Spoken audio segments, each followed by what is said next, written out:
Good morning and welcome to the Minnesota Stormwater Seminar Series. I am John Gulliver and I will introduce the seminar series and our speaker. The seminar series is co-sponsored by Water Resources Center and the St. Anthony Falls Laboratory, both at the University of Minnesota. And the funding, however, comes from the Clean Water Council of the Minnesota State Legislature. Thank you very much, Clean Water Council. And the Minnesota Stormwater Research Council. Our speaker today is Sunny Wescott, the Federal Emergency Chief Meteorologist with the Department of Homeland Security, specializing in national extreme weather hazards for impacts to public and private sector key resources. And that's what we're here to talk about today. Sunny was previously the lead meteorologist for North America at the U.S. Air Force, where she trained staff weather officers on daily operation processes, including presidential and international royalty flight requirements. So if the president flies in, or the queen of Denmark comes in, yeah, okay. All right. She has also trained as a top forecaster for her support region and is considered a subject matter expert for multiple climate events. Sunny graduated at the top of her class for her degrees in Homeland Security Management from the University of Arizona, Public Safety Administration, and Atmospheric Sciences, both from the University of Maryland. She has given 9 keynote addresses, including a keynote at StormCon a couple of years ago, and at the Northern California Power Authority annual meeting. So today, Sunny is going to talk about extreme weather impacts to the water sector. Please welcome Sunny Wescott.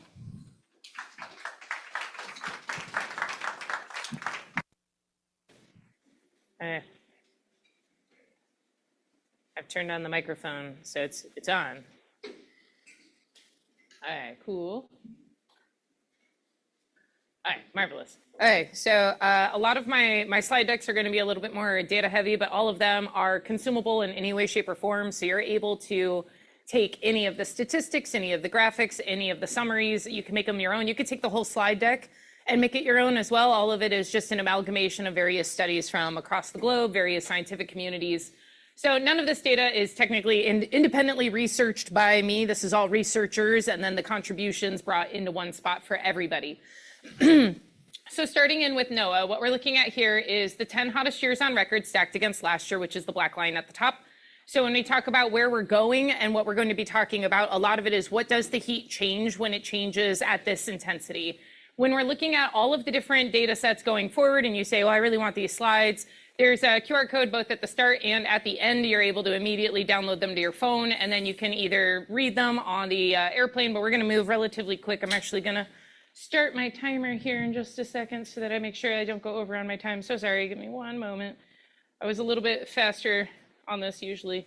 All right, so moving on to the next slide. So what we're going to talk about is really what's changing. A lot of the times when we talk about atmospheric warming in any way, shape, or form, we're often looking at the analysis of the secondary impacts at the surface. So lightning, hail, flood, snow, all of those weather events that we experience as hazards here at the surface. But really what's changing and what we're seeing going forward is that all of the upper level atmosphere is pivoting, and that's what's really amplifying our symptoms down here at the surface. So if you think about it in the sense of, whoa, I didn't do that one in all fairness, but in all fairness, we can move forward.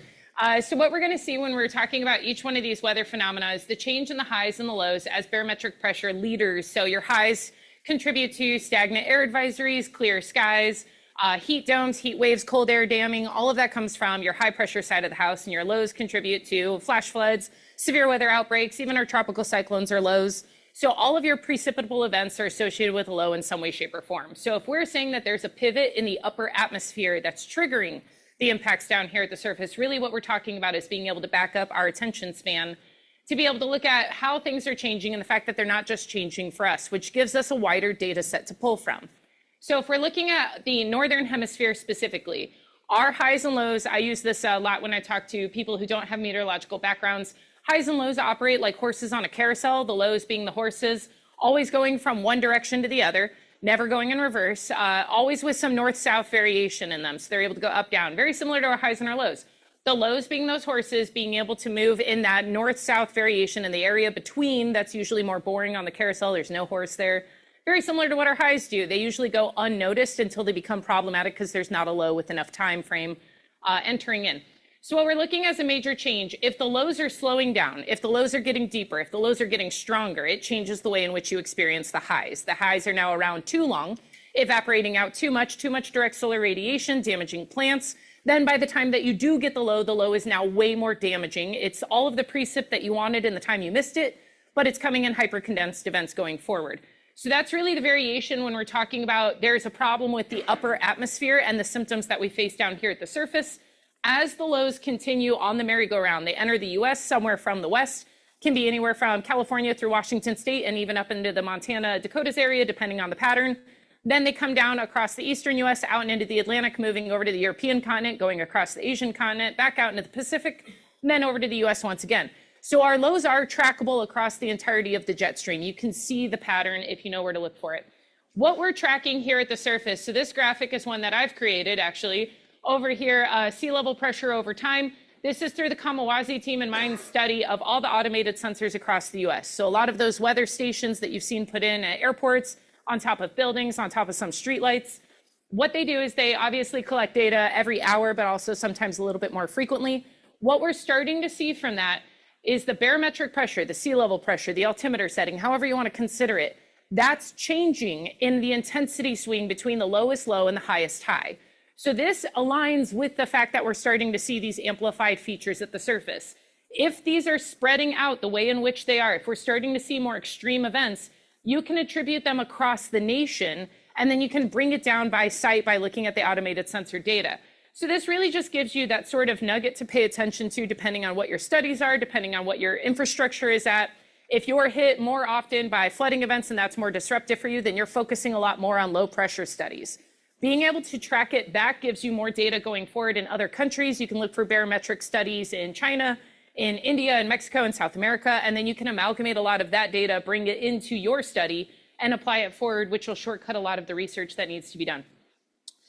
Now, I know a lot of people will look at this slide and they'll say, oh, that's really hard to read. Yeah, but the slides are available to you at the end. Really, what I want you to take away from this is that each one of these events, when you change the low pressure, if you get all of your rain at once, it acts as a force of nature at the surface, scooping the sediment, depositing it into the rivers, filling the rivers from the bottom up, reducing capacity. That's a problem set in and of itself. When you're seeing the type of material that's being brought into the rivers, so more arsenic and mercury because that's what's left behind after a wildfire, contaminating the water system. More arsenic and mercury being lifted into the atmosphere from wildfires in other countries, such as Canada, coming down into the waterway also feeds the algae blooms. So we're seeing a twofold effect. One, the river system is losing capacity from that, from the low pressures, but the high pressure, that stagnant heating that's happening, is allowing for the algae blooms to grow a little bit faster. And then, of course, the wildfires that are also amplified by high pressures and the winds in between the two, then you're going to see that these conditions are going to continue to increase for each one. So if you see more drying, you'll see more dust storms. If you see stronger winds between the highs and the lows, those gradient winds, you're more likely to see erratic wildfire behavior. So each one of these can be tied in. If you change one nugget of the atmosphere, even a little bit, you get cascading effects to the other components. So this is NOAA's fantastic graphic, which showcases from the early 1900s to now, what we were seeing as far as pattern goes every 30 years. So a lot of this is applicable if you have infrastructure that was put in anytime, World War I, World War II occurred during this window. The metropolitan areas, the metro systems in most of our cities, like DC, came in the 60s to 70s. So when we're looking at these graphics and we're saying, did we plan for this when we put in concrete cement mixtures, when we picked material types, when we looked at different metals, when we looked at the canal systems, all of this was established looking backward instead of looking forward, which creates the secondary issue of now if we're in these other two charts at the very end, that obviously our infrastructure would not have been made with that in mind. So this explains a lot of why the infrastructure, one, aging and reaching end of life anyway, so obviously going to be taking more damage, but also hitting it with harder weather events going forward, going to see more rapid collapse of some of these infrastructure types just across the nation, but really depending on the age of the infrastructure, amplifying the sudden collapse and failure of the system. So as you can see, per degree of warming, there's more moisture available in the air that amplifies a lot of our precipitable events. not necessarily a 1-to-1 ratio. It depends very heavily on how much your area has heated, because that's an obvious overarching statement and doesn't apply necessarily per region. So it is important to do regional studies on top of nationals. So when we're looking at some of the international implications, this is February. So a lot of people think, well, February was abnormally cold for most of the US, but actually in the Central Plains, we had a record-breaking temperature swing. So we have finally breached triple-digit temperature swings, which means that between their lowest low and their highest high, and I believe it's Nebraska, reached 107-degree variance. So to be able to pivot like that, most materials do not like swings at that intensity: concrete, glass, metals, just on the pivot side, not even accounting for precipitation. Looking at some of the other events that kicked off, tornadoes are on there, drought, fire activity, flood, winter weather events. So you can see that February still packed a very significant punch here in the US, but globally, every continent reported abnormal temperatures. So to say when we're talking about the major pivots, you will still see winter. It's just that winter is going to be hyper-condensed. It's going to be very cold. And then the heating side of it is going to be abnormal. It's either going to be persisting or it's going to get too warm on the back end, which will deplete your resources from snowpack, and it'll deplete your icing as well. So when we're looking at how often we're seeing icing on the river systems and the lakes, that's going to become a larger issue. What else does abnormal heating fuel? Tornadic outbreaks. So when we're looking at the national tornado count, you'll notice that we had 657 extra over the average last year. So when we're saying that heating fuels severe weather outbreaks, it is fueling it not just here, though. We've seen more tornadoes up in Canada. We've seen more tornadoes in Alaska. So we are looking at the tornadoes, one, moving further to the north, and two, propagating out a lot more frequently per tornado day. Not to say that every day is going to be tornadoes, but the ones that are producing more swarms. So that's fueling our numbers there. And then, of course, our wildfire activity. Fewer fire incidences, more acres burned. And that makes sense when you think about the vegetative loss from too much high pressure permeation over a region. When we're looking at some of the damages, obviously there's Minnesota's $1 billion disaster, because that's where we're at. If you've played around with the $1 billion disaster graphic from just the first page, and you haven't gone through and really dissected out the data that they're providing there, you can separate it by state, you can separate it by weather event, and you can even go and find the infrastructure that took damage specifically from each event in their summary stats page if you need to communicate with stakeholders about why these weather events are important to be modeling, to be spending money on research on. You're able to take each one of these different nuggets of information and make it applicable for how you communicate the threat to others. So it's not just, yes, the threat's getting worse. It's also, how do you make it make sense to industry, to those with the money, to those with the care, so that they're able to take action, because it's obviously not going to get any better. So when we're looking at some of the fun things going forward with weather, we're really looking at the winter temperatures going up on average. So again, we're not looking for it to reach 110 during winter. That's not necessarily what we're saying. We're saying it's going to be too warm too often for you to get the same amount of precipitation stabilization that you're used to. So you will still in many ways throughout a 5-year period see most of your snowfall. It's just going to start really reducing. You're going to miss some years, and then other years you're going to have too much at once, and then it's going to melt off very quickly. So when we're looking at some of the record-breaking events that are going on, they are seeing their precipitation by total number by the end of the year. Some cases seeing a little bit more, but it's not as meaningful anymore, because when you're getting these precipitation events, one, they're too forceful, two, your soil's too dry, it won't absorb it, and three, the winds are too strong. So same thing with a hair dryer. You can use a hot hair dryer, cold hair dryer, doesn't matter. It will still pull the moisture out of your hair. Same concept with the winds, whether it's winter winds or summer winds, both will dry out the vegetation. So if the winds are increasing, we're starting to see them persisting regionally. This is going to be an issue not just for firefighting, prescribed burns, but also just for vegetation sustainability going forward. Some of the other fun nuggets, as we mentioned, with severe weather, not only permeating further to the north, but also staying on ground longer, they're also expanding an area. You may have seen in the news where they talk about the shift from Tornado Alley to Dixie Alley. That's not necessarily a full shift. It is an expansion. It is taking over both areas, which also puts the area in between at risk, the Great Lakes region, which explains why we're seeing so many more tornadoes into the Great Lakes. So when you talk about things and you're looking at main contributing factors, a lot of people look at the Gulf, they blame the Gulf, or they blame the Mississippi River, without necessarily looking at the states that touch the Mississippi River further to the north. So we're looking at lightning strikes going up. That's going to be a continuation, but you'll notice that I've put in red some of the interesting fun studies that have come out recently. To include Alaska, we are seeing an increase in winds persisting per degree of warming by about 13%. So again, vegetative decay, what you're planting now, needing to make sure you're either planting enough of it with enough edge around it to be able to resist from direct sunlight, the force of floodwaters, or the force of wind, and then to be able to sustain from direct sunlight going forward in worsening events, because higher humidity versus not changes the way the sunlight interacts with your vegetation. So when we're talking about the ability to maintain going forward, we're really looking at a 50-50 split in our states, paying attention to heavy precipitation on one side, the loss thereof on the other side, making sure it makes sense what we're building, where we're building, and the fact that we're building into the environment, not against it. Not every cityscape should look the same.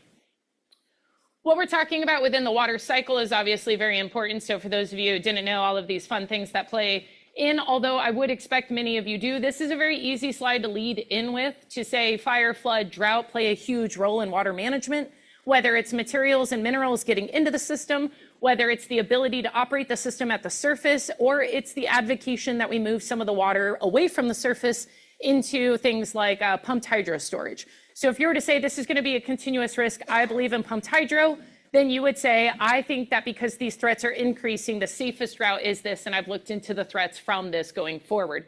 So you can change your scoping on how all of this data makes sense for your projects, your research, and your application of these damaging weather events going forward.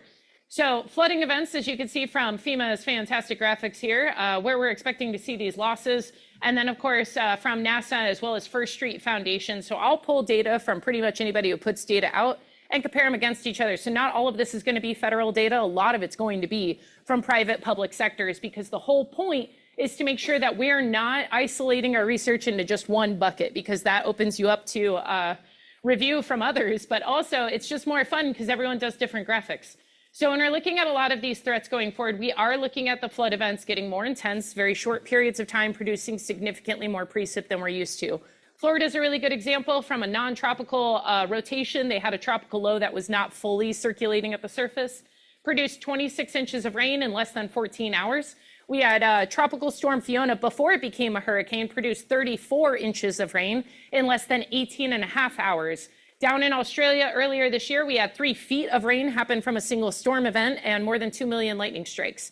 So this is continuing to grow as a problem, not just here, but also in the southern hemisphere. We're looking at the problem sets in China, across Europe, looking at the Russian river system right now as it's overflowing. And we last year had the same event kick off where the uranium mines flooded.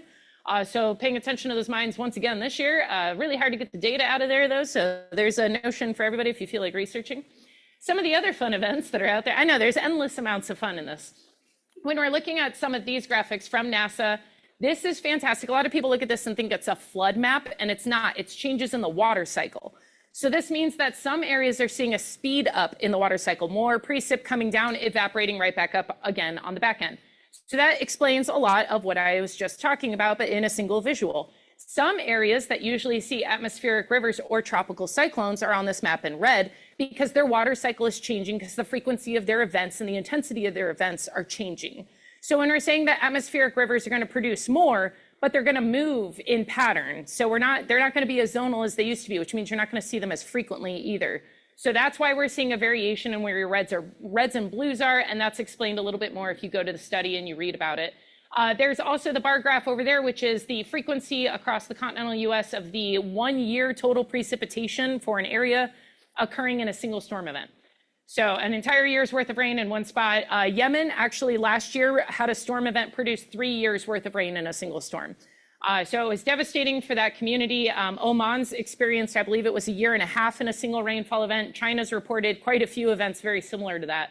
So when we're looking at what we can do about it, I talk too fast. Need my body to keep up. So some of the other fun nuggets about stormwater and what we're talking about and where we're talking about it, looking at some of the fun statistics that have come out, that says there, by the end of the century, cities could experience as much as 30% more annual rainfall than today and 1.5 times as many days with over 1 inch of rain. So a big part of that, when emergency managers come to you and they say, your forecast says 4 inches of rain, is that bad for my area? And the response is, it depends on the infrastructure you're talking about. Do you want to know if the street's going to flood, if a neighborhood's going to flood, if a bridge is going to wash away? So the good thing about the automated sensor data that I just showed you is we're creating an AI tool that you'll be able to go and ask that question as an emergency manager. How many times has this area seen 6 inches of rain? It will go find every historical implication. Then it'll go out to open media and pull the news reports from that day and create a little PDF for you so that you understand what it means for that specific site to see 4 inches of rain. It gives you the actionable side of the forecast. So being able to work both of those together comes with the follow-on question: what was done about it last time? What can be done about it now? So now you have the information that you need to go to the site owner operator and say, you should do something about this. Why should you do something about this? Well, it's not getting any better, as was mentioned, but because winter is notably warming and some states are paying a heavier price than others, obviously not our Rocky Mountains, which is why the western half of the US isn't playing the same game that the eastern half is, because they have the mountainous terrain there. Definitely different mountain type than our Appalachians. So when we're looking at the comparables, some states need to take more action than others because their temperature variance is shifting notably. Some of the other fun nuggets from this, what we're looking at here, fire weather concerns. So the fire weather growing in, okay, that wasn't me. I didn't do that. It's input, so I can't touch cord from here. So some of the other fun things about our weather and our wildfires is when we're losing these trees, we're losing the vegetation. Let's say a fire burns through an area. Usually it takes out a robust older tree that was there. The tree that's immediately behind it had grown sheltered by the leading tree. So when you take away that leading tree, the next one is now weaker and exposed to a higher rate of wind because now the leading tree isn't there anymore. So wind can now move through faster. Floodwaters can move through faster. Direct solar radiation will dry out its roots in its soil system that used to be shaded. It will die off even faster, leaving the next tree behind it to face the same problem set. So you can see how this would become cyclical loss just from that, because that's how groves operate. When we go back in after a fire to do restoration work, we try to till the soil, we put in seedlings. Seedlings at the forefront of your grove are obviously also going to die depending on the seedling you pick.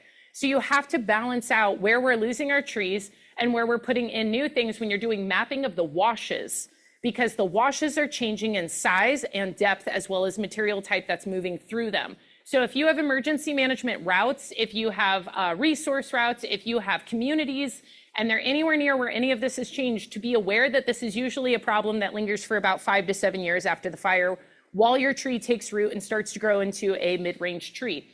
Other issues with this, as we're seeing an increase in the wind speeds across the US, is we're seeing more downed branches, which take out power lines, also do damage to infrastructure in general, but create debris for the next fire system.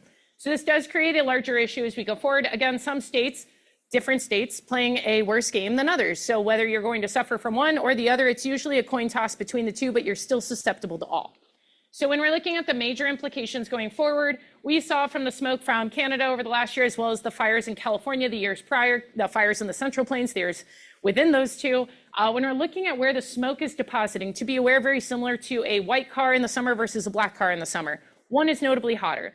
Your snowpack needing to stay white is a very important feature to keep in mind as we go forward. So if we have the depositing of ash onto the mountains, it darkens the albedo of your snow, which makes it more susceptible to melting, but also what the material is that's being deposited into the snow makes it more susceptible and unstable. So when you do get all of your snow at once in the coming years, you're going to get a major dumping of it.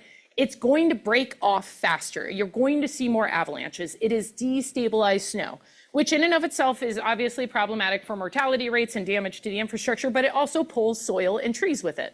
So we run into greater issues as we go forward because it feeds the algae blooms, which create toxic water and also can clog water intake systems.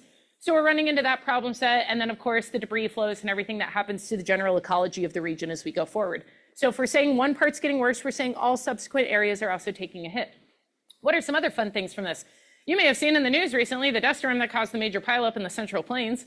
The dust storms are obviously going to be getting larger. So I used to forecast for the Middle East. They had the haboobs. We are now leading into haboob season, which means that our dust storms are now mimicking those in the Middle East. Here in the US, and most of our area is not as into the desertification as that region, but we are going into it now. So when we're looking at the changes in our system, what it means when we're losing the actual quality of our soil, when we get a hydrophobic layer, there was an initial notion that that meant that your vegetation coming in wouldn't be able to get water the same way.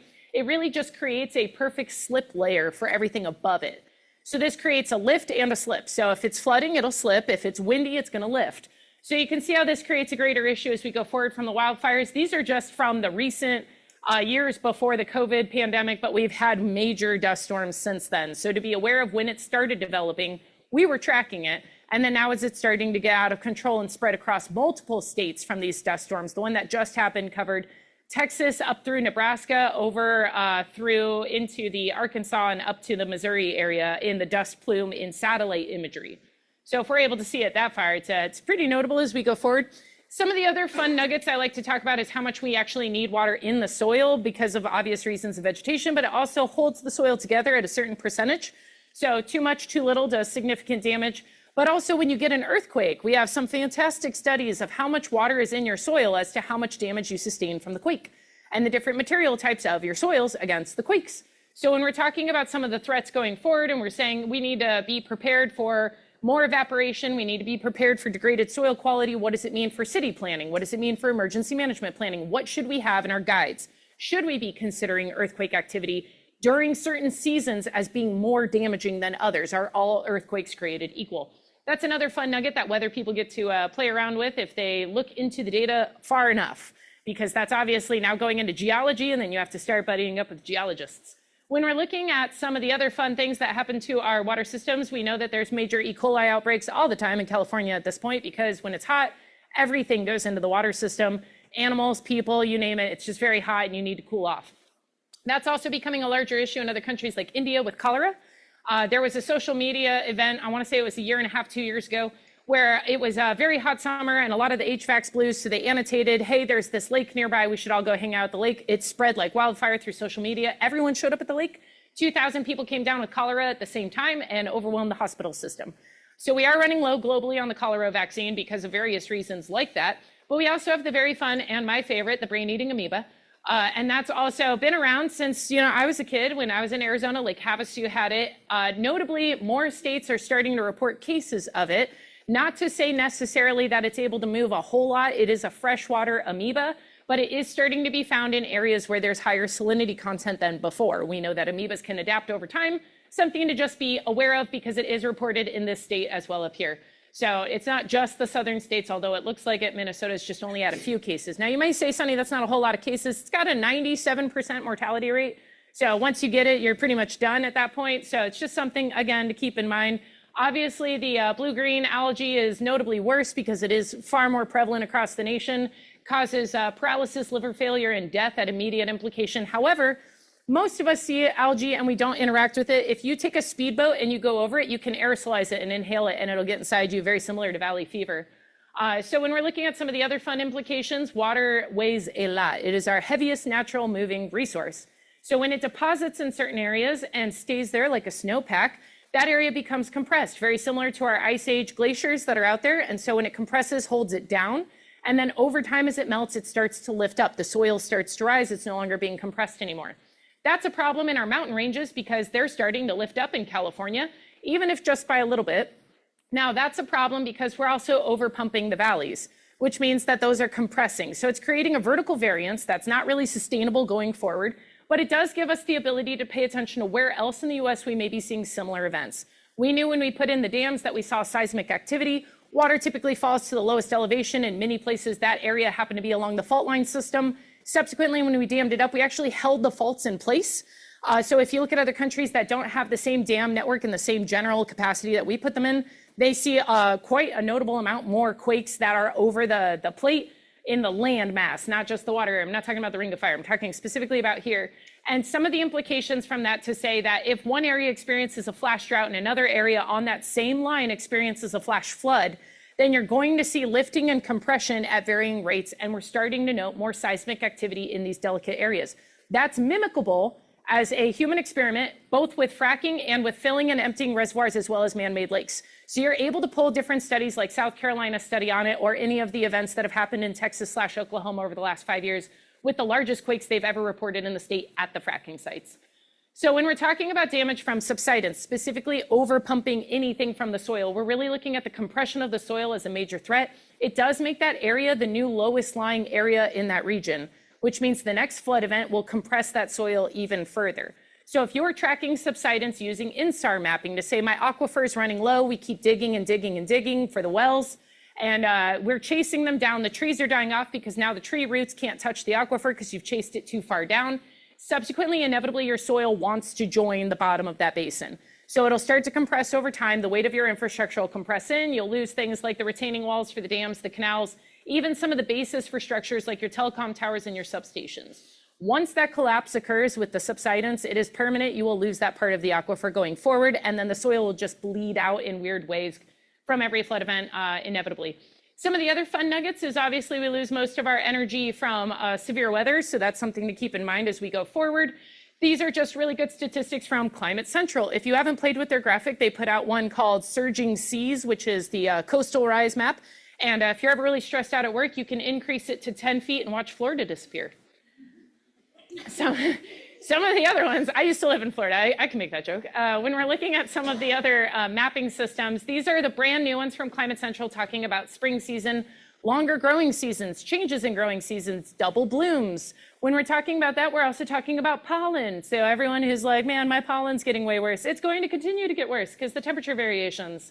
When we're looking at precipitation events, all of these fantastic graphics, all of these beautiful charts are out there for easy amalgamation into your slides, into your studies that you could just go and pull, because I put in the PDF of this all of the links to all of these websites so that you can immediately go and pull them. The ice not staying around as long. All of these fantastic statistics are for your use. Some of the changes in the Mississippi River system impacting commerce. If you don't use that as a plug and play for your studies, your statistics, all of that, it's definitely something to keep in mind. If the headwaters run dry, subsequently, what does that look like to dredge the river indefinitely at cost every year, along with the delays in the system? So this is just additional mapping. And then EIA puts out hydropower statistics every year. Highly recommend looking at their recent one because they went back and they looked at the past decade and created decadal charts. Those are just a lot of fun. And then, of course, that fun graphic of saying, well, if you're going to see more snowpack melt and you're going to see more flooding coming in from sea level rise, that it's going to change the way a lot of our coastal river systems flow.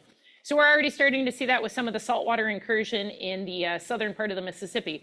Now, a lot of people say that's a lot of bad news. What are some things we could do about it? I love to talk about domes. So I'm a big fan of dome homes going forward. I do think that the hobbits had it right and we should have modeled after them. But when we're also looking at things like Star Wars, they also had domes. No, I'm just kidding. But what we're looking at going forward, when you're talking about damage and destruction to sites, materials, components, and you're reaching out with stakeholders and you're saying, energy can't keep going down in these areas from the wind, the flood, this, that. You need to look at how you can shape up around what's physically already there. Nobody wants to pay to rip something out and put in something new. Is there something that you can do to the external facing side to round it out so that it can take more force of flood and wind, and subsequently the tensile strength increases from hail and fallen tree branches? So if you were to be able to take a standard roof and create a honeycombed feature that can cap off the roof, you could reduce the damage the home will take. You could also do it with steel, but subsequently your steel would need to be replaced and it gets all dinged up and it looks weird after a while. And reflectivity-wise, it gets kind of wonky. So when we're looking at domes, domes can withstand EF5 tornado rates. Some of the other fun ones for mitigating floods, obviously floods are going to become problematic because even if you can sustain the force of the flood, if it picks up a car and it slams the car into the side of whatever your structure is, that's now added force. So that's a continuous problem. But also if you're looking to buy cars for cheap, highly recommend shopping right after a major storm event of any form. I got my truck right after the winter storm in Tennessee because I knew their sales would be hitting. So there's just fun ways you can take the knowledge and make it better instead of only suffering from it. Some of the other ones, the national floodplains are expected to grow by 45% over the next 75 years. So again, anything that we're building now, we really need to be paying attention to what that's going to look like longevity-wise. We usually try to build structures to last 50 to 75 years. Higher numbers would be better, but I'll take what I can get. Make sure that you're considering where you are with the INSAR mapping as well. It's not just floodplains from the surface or the river systems. It's also, are you at the bottom of an aquifer, and that everyone at the headwaters of the aquifer is going to overpump it and your area is going to collapse. So just a fun nugget to end on here is it's not just us suffering, it's everybody. So there is no climate safe haven globally that gets you out of this mess. To be aware that every country is facing some level of implication also means your supply chain will be strained. You are now competing with these countries to buy materials, resources, HVAC units, metals, connectivity points, copper, different major materials you need going forward for restoration from the damage events. If they're taking the same hits at the same time at varying rates, you are competing with India, China, Dubai on how to buy, what to buy. We actually just got into a bidding war, California to Saudi Arabia, on floating desal plants. So obviously we lost that war, and Dubai's new mega city is already underway. If you haven't looked into it, highly recommend it. It's also very weird. When we're looking at some of why this matters, just another nugget to use for everybody. Any person who says, why should we care? It was hotter once before. Sure, you can use this map. Yeah, it was. Look, over there, it was hotter before. We weren't there. We didn't live during that. That's way over there. The Ice Age was there. So I don't know why we're talking about it. Like it's a thing we want to be in. There were dinosaurs back then. I can't run that fast. Don't recommend it. I'm going to get eaten. So when we're looking at this and we're saying things like sharks are getting more aggressive, alligators are moving further inland, they're getting larger also. Spiders are having more babies. Snakes and tarantulas aren't hibernating at the same rates. I don't want that. So we need to bring that number down. So with that, that concludes my presentation. Thank you all for listening.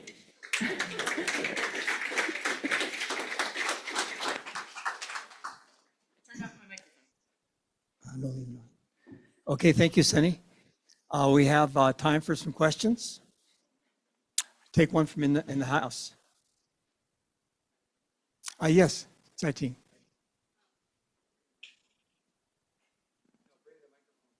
Oh, yeah.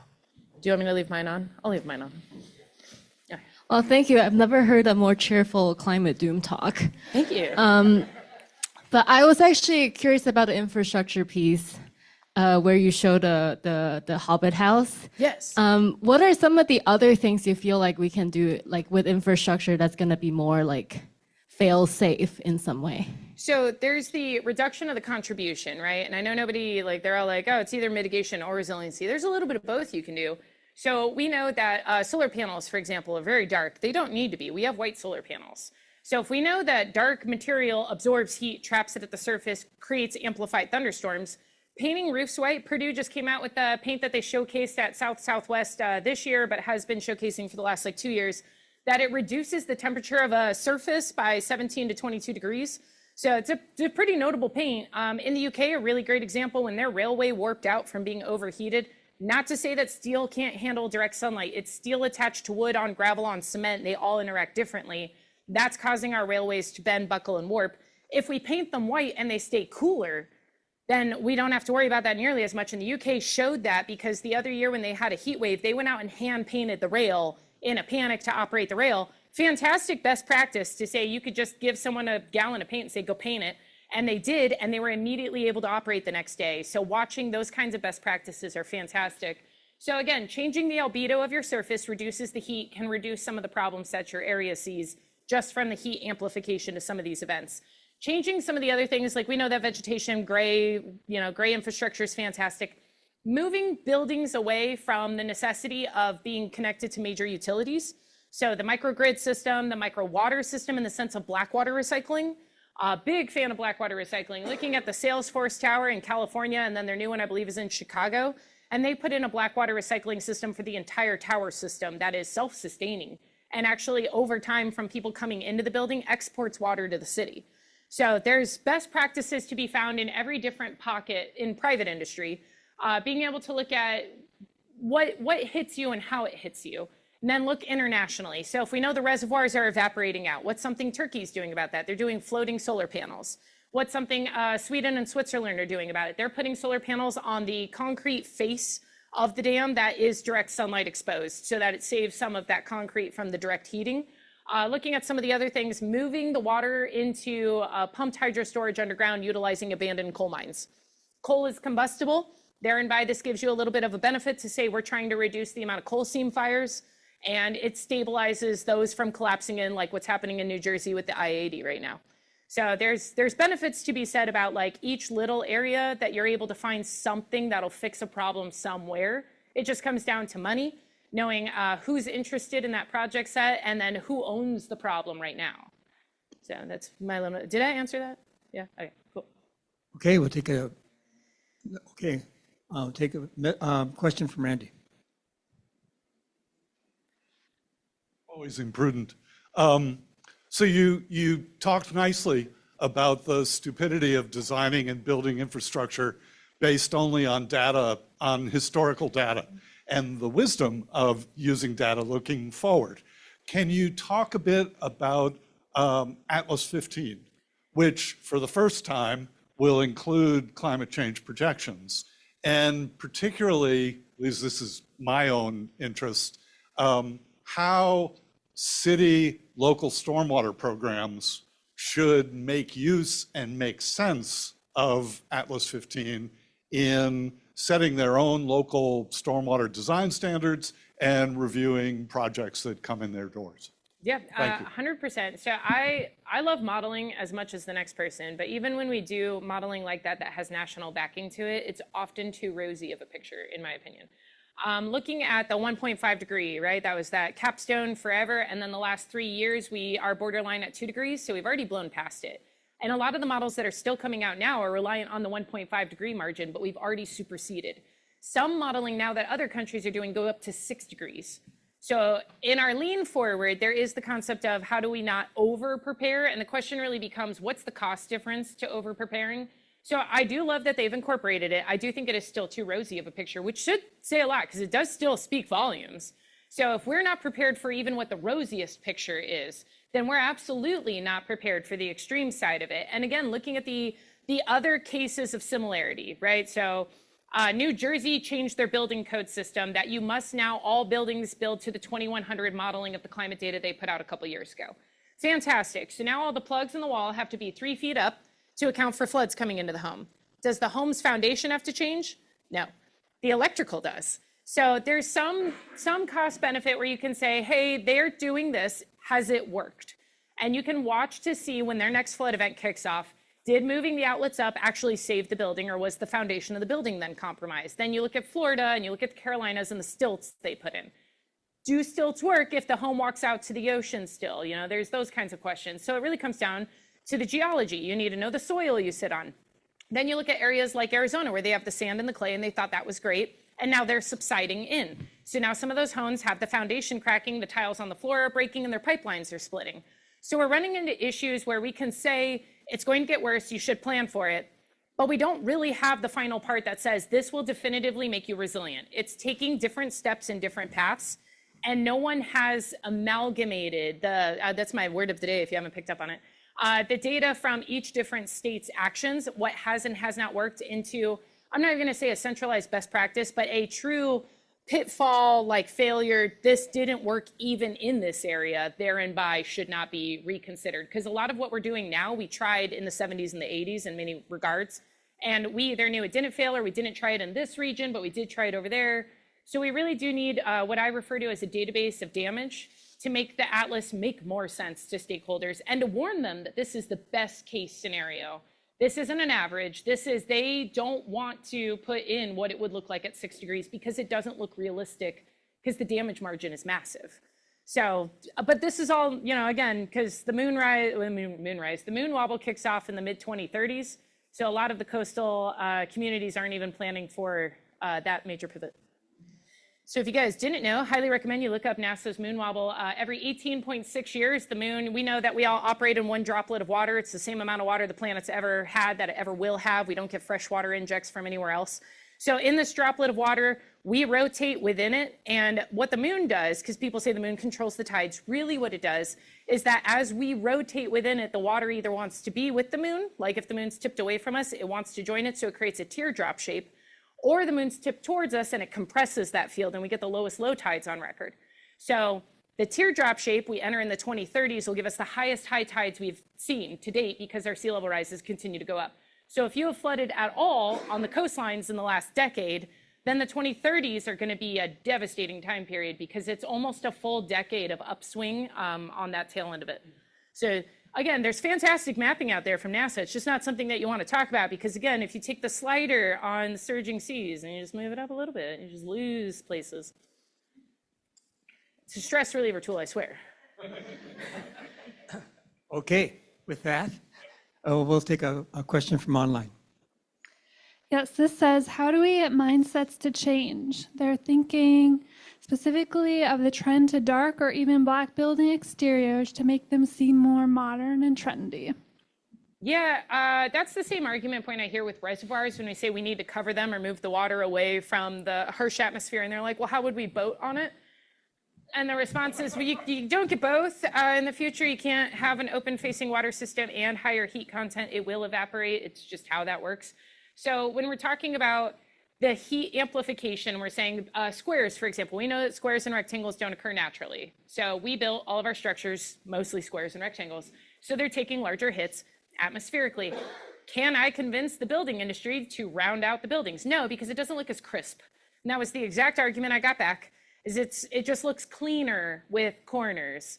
So when we're talking about changing even the color of the facade of the building, I run into the same pushback where it's all just about appearances. So if appearances are causing problems, it comes down to the consumer. It comes down to the legislation in that area. You could probably put it in building codes or zoning laws or something like that if you got really creative with it. But it comes down to kind of forcing them to have to change because they will not change on their own. They don't want to change because it won't look as good and they believe that their price point margin will shift. Or that the materials, the people who are selling it, I've gone to roofers, hey, can you sell a white home in this area? What does it look like to work together on that? And the pushback I got was everyone wants asphalt roofs. Well, asphalt roofs are bad.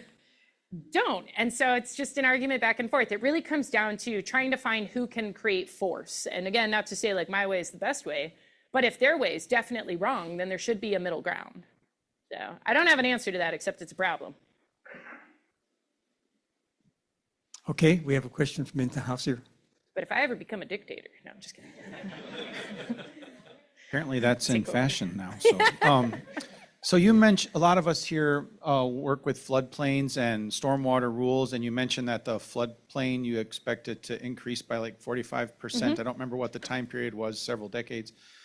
So we do have some, in our state at least, some progressive water managing boards and water resource districts. I know it's hard to say, but like, typically you might have 1 or 2, 3 feet of freeboard that you're trying to have from your home against your stormwater infrastructure or high points. Like, what can we do to help influence our people that we work with? Like, what should we be saying? Do we need another 2 feet? Do we need a 50% more than what we do? And I know it's hard to put numbers on, but like, how can we start that conversation with the people we work with on, look, I know you see the flood zone here now. It's going to be here. We need to know about this or manage for it. Yeah, so a big thing what I do with all the different sectors I engage with to get them to care about it, because some of them, it's not their problem now, or they're on a hill, so maybe it's not their problem ever, but it's their problem because the interconnections.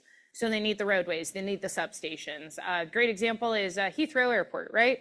They're like, oh, we're super resilient against lightning strikes, power outages, blah, blah, blah, but that substation caught fire, and then the whole airport went out. So when we're talking about this, we need to make sure that we're looking at not just that site and saying you need to raise your site, but if the other area develops or the other area sinks or floods, which could cause it to sink, your area could now be at risk. So it's not just what's coming down from the sky. You can also utilize the changes at the surface to say you either need to reevaluate it or you need to consider what it would look like if this were twice as bad.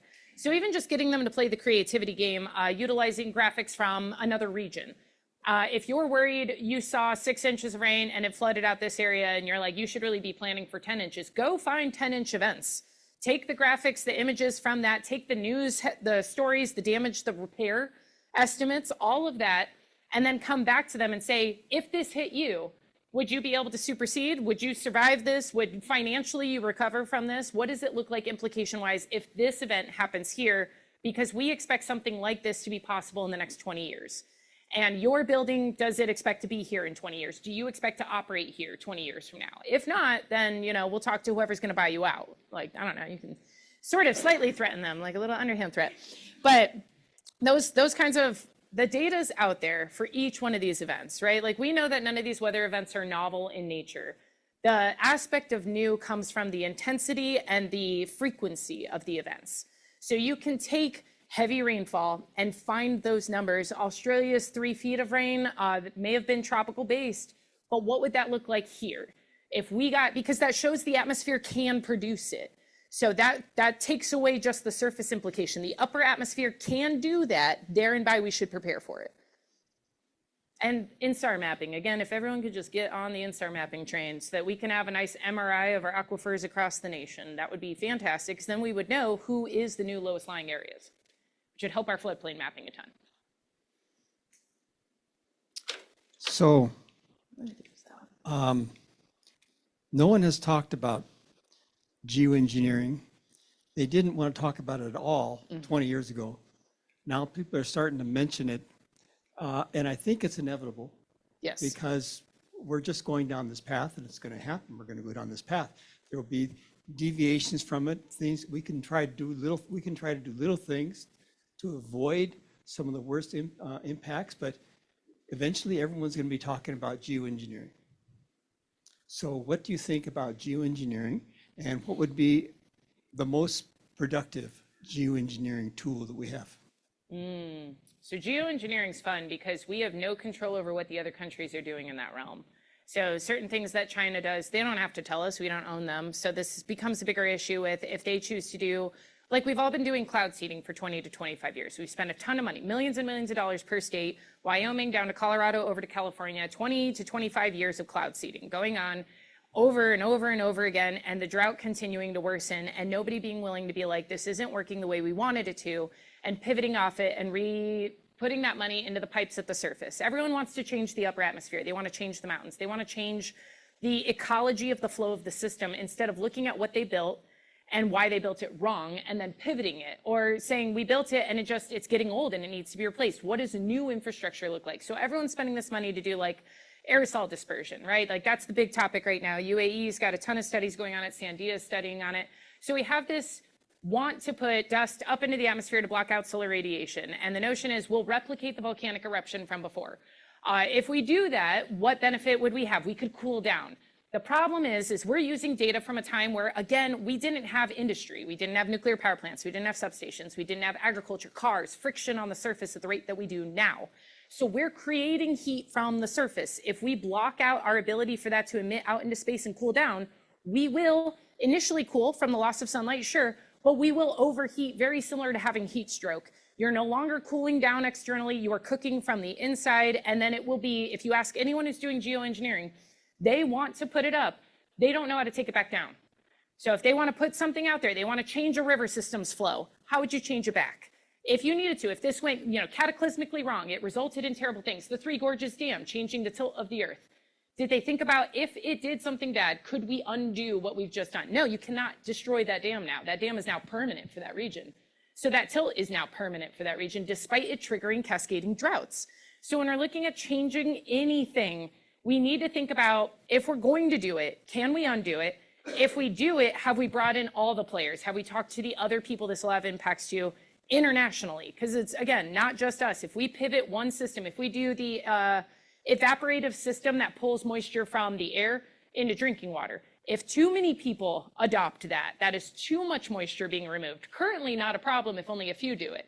But if everyone does it, if a whole country decides that city needs to do it in full, it will change the moisture content moving downstream from these storm systems. It'll change the way the storms behave, and you'll have created a dependency for the people where they're not going to be willing to turn it off.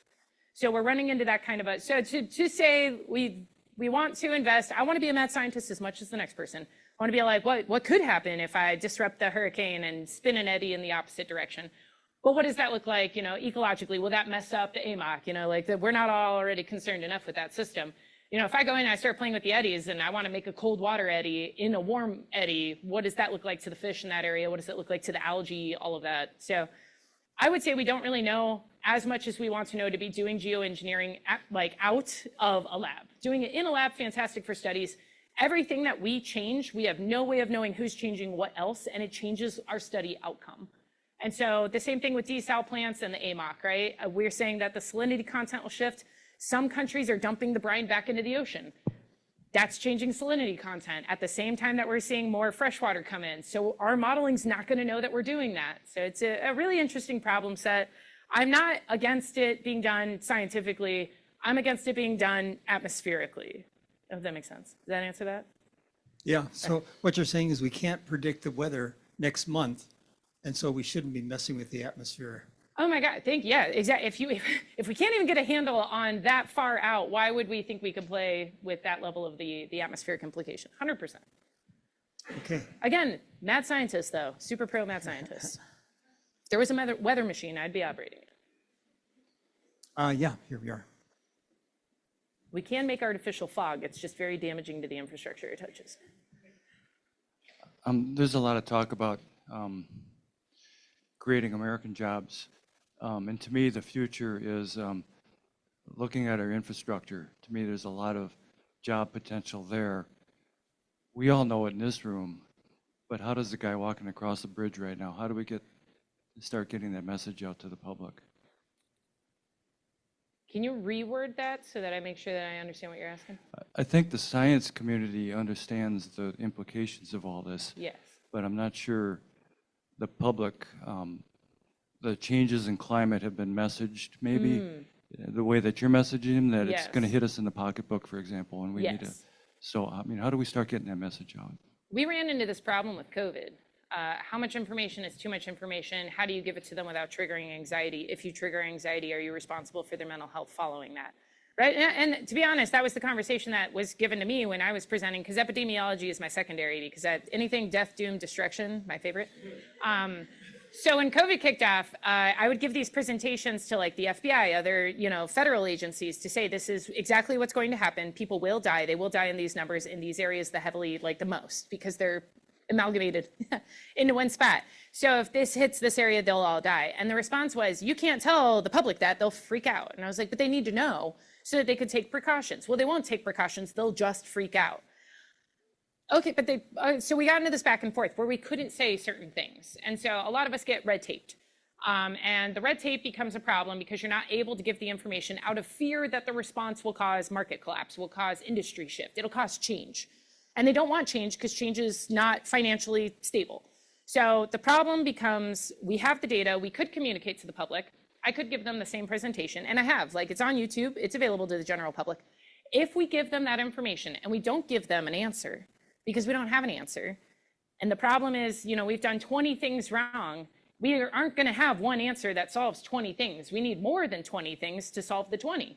So it's propagating it out to society in an ask for assistance is probably the best way to do it. Hey, there's a flood coming, engaging the high schools for I know some states do this better than others, engaging the school systems. We'd like to see you guys create a mock-up of the flood and make them research it. Through the creativity, offer cash prizes, offer whatever that you need to offer to get them interested in the thing. You can do the same thing with industry. You can pit them against each other, which I find hilarious and I recommend doing, where you can say, if you do this, you'll get to build in this area, and you wouldn't have gotten to do that before, something like that. So we've done it with DOE's floating, I think it was floating solar. They did a whole challenge on it, and 2 people won out contracts from it. So there are ways to incentivize them doing the research. There are ways to just give them the data and watch them have a panic attack. I used to have a tenant, and I would tell them weather stuff from time to time, and she told me I was giving her panic attacks, and she moved out. So I don't have the best answer for that. A lot of my friends, they have to consume this because I force it on them to like data sample them on their reactions so I can scope how I say it to people. So to say you can give this information, you could say you need to take action. But if you don't have a suggestion on the action, that's why I started putting in things like how to mitigate this. What is the best flood blocking system? Should you be putting in vegetation? If so, what vegetation? If so, where exactly? And how much is it going to cost? All these questions come to me, a meteorologist, not my job. But I go out and I find where the data sits and I try to bring it in because it's so important if you give them disaster data to give them the life raft that they need to at least consume it and think about it for a bit while they float safely to something they can do about it. That's probably the best way that you can give them this data set is with action. There's one behind you. Okay, let's thank Sunny once again. Yeah.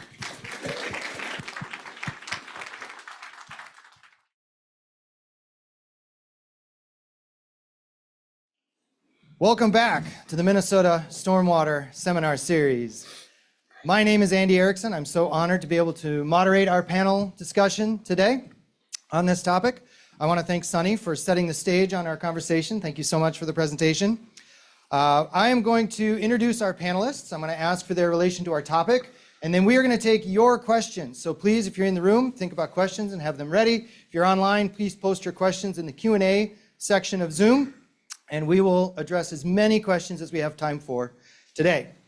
But to start, I'm going to introduce our panelists. I'm going to start at the far end, my right, your left, with our first panelist, Kenny Blumenfeld, who is the Senior Climatologist at the Minnesota State Climatology Office and the Minnesota Department of Natural Resources.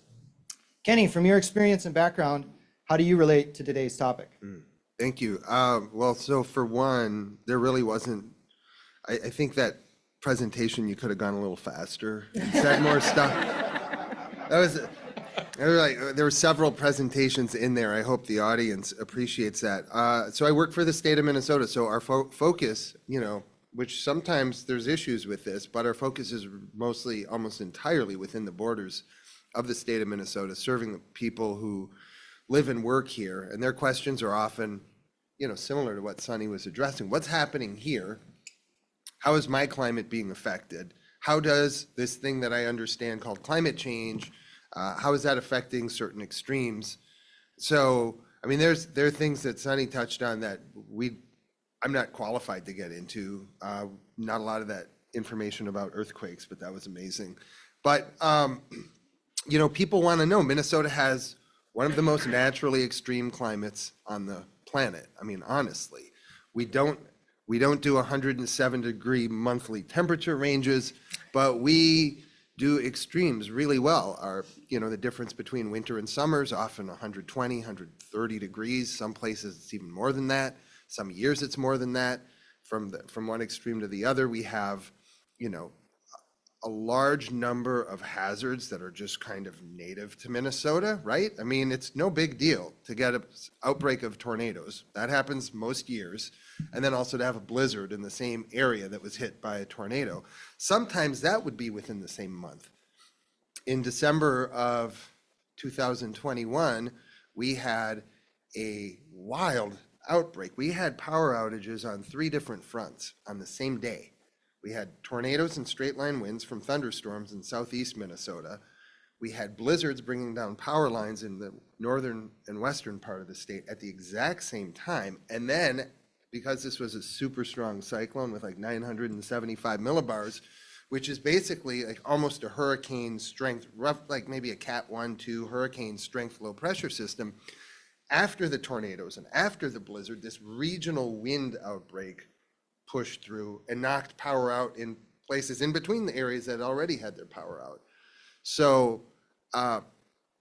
understanding those hazards and then being able to answer questions about, well, which of these is changing, which of them is changing most, looking at the data. I'm a big consumer of data, and our office is a huge, definitely the state's largest producer consumer of data. We consume enormous quantities of data from NOAA and from other entities. And then we also produce our own data, and we also synthesize the data and turn it into new kinds of information that we share. So there's huge overlap with what Sunny discussed. It's just at a very specific geographic scale and range. Thank you. That's great. Thank you, Kenny. Our next panelist is Olivia LeDee, who is the Regional Administrator for the Midwest Climate Adaptation Science Center, part of the USGS, the U.S. Geological Survey, and is also affiliated with the Institute on the Environment here at the University of Minnesota. So Olivia, from your perspective and experience, how do you relate to our topic today? Sure. Thank you very much for this opportunity. I'm really happy to be here because I hope especially I bring a little bit of diversity to this topic. So I'm with USGS, right? We are a research arm for the federal government, non-regulatory. Kenny's going to take care of me.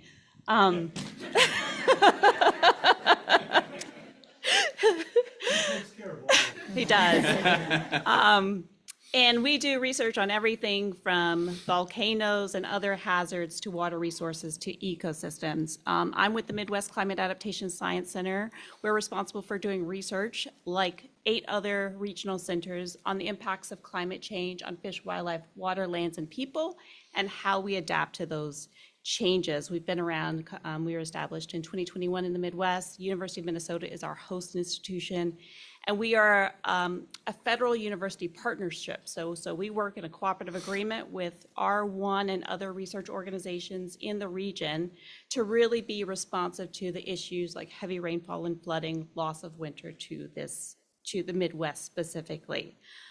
We do everything from support scientists and early career researchers to fund folks at universities to do research. And we are really interested in policy relevant science. So science that's actionable, that's going to inform near-term action. A few things that I really want to hit on today and why I hope to be here, or why I'm happy to be here. One, we have enough science to act and to adapt to climate change. So I'm really going to be talking about adaptation. So preparing for or responding to the changes of climate, reducing those negative impacts or taking advantage of those beneficial opportunities. Imploring you all, especially in urban infrastructure setting, to think about the impacts of your work on fish, wildlife, water, lands, and people.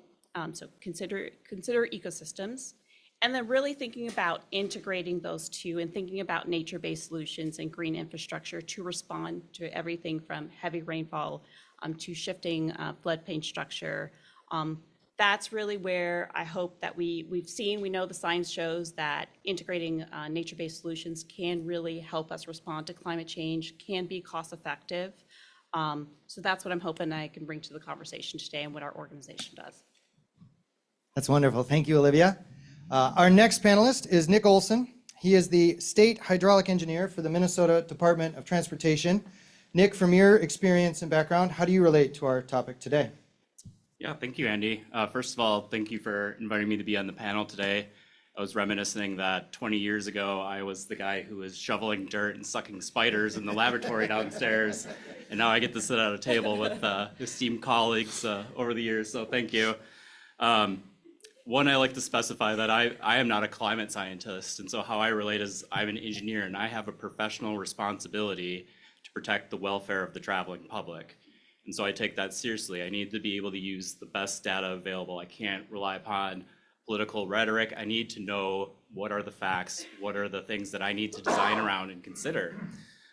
So when you think MnDOT, you probably think stormwater ponds and rivers and beautiful roadways.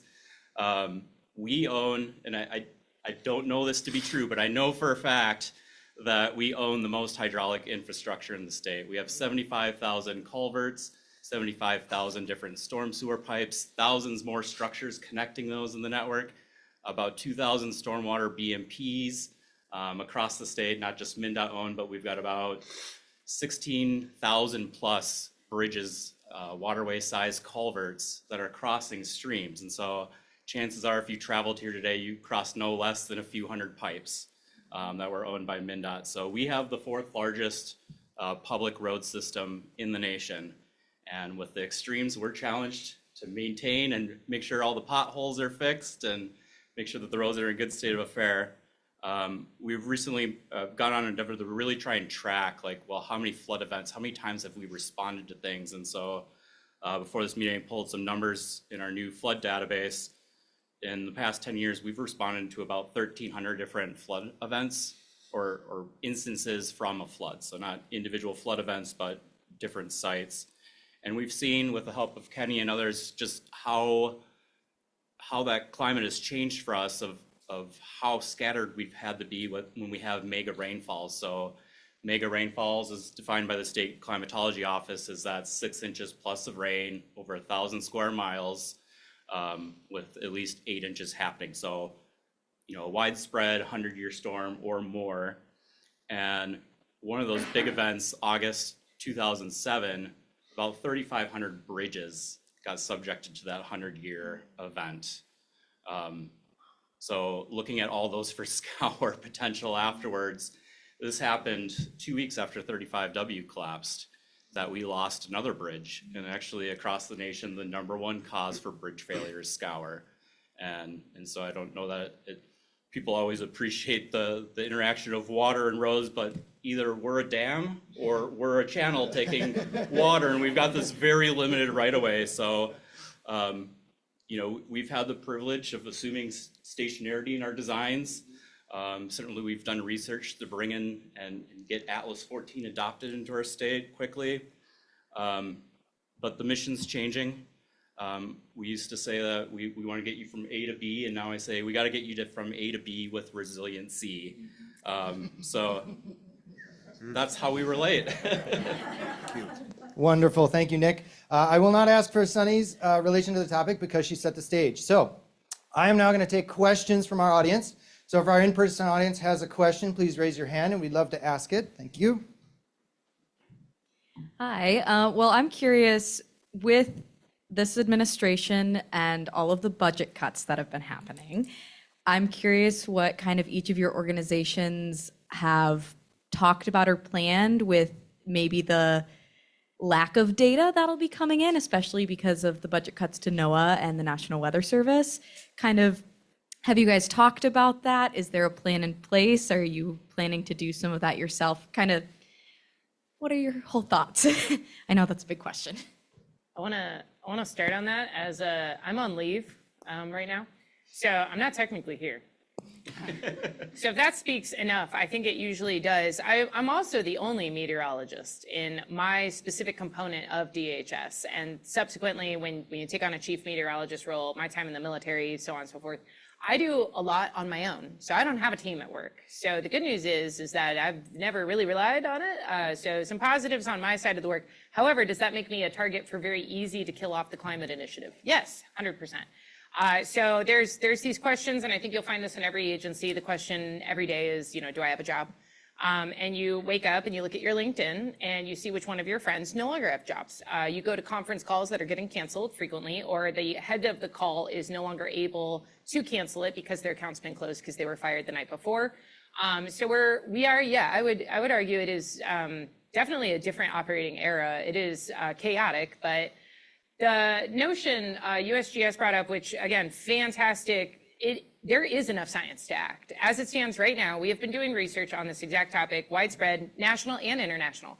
So if you're going to lose data, and you will lose the data, buddy up with some of the international partners who have saved it or have done similar, a lot of that's joint research. Like we have great partnerships with Australia, with Canada, with the UK. Their data sets, Australia just came out with their first national climate assessment not too long ago. So looking at some of the things that they've done, they modeled after ours. So there's a lot of good buddy up. We will and have already lost data. That's already gone. Moving forward, it's all about how do I still make the information relevant? Private sector companies, nonprofit companies, all of these partnerships, it's really coming down to breaking that silo by force now. It's no longer suggestive, it is required. You want to work in this realm, you need to find other people who are doing good work. You need to find the universities, you need to buddy up the universities. And you need to figure out who's got what routes and then move forward in a more efficient manner because you are operating with significantly less.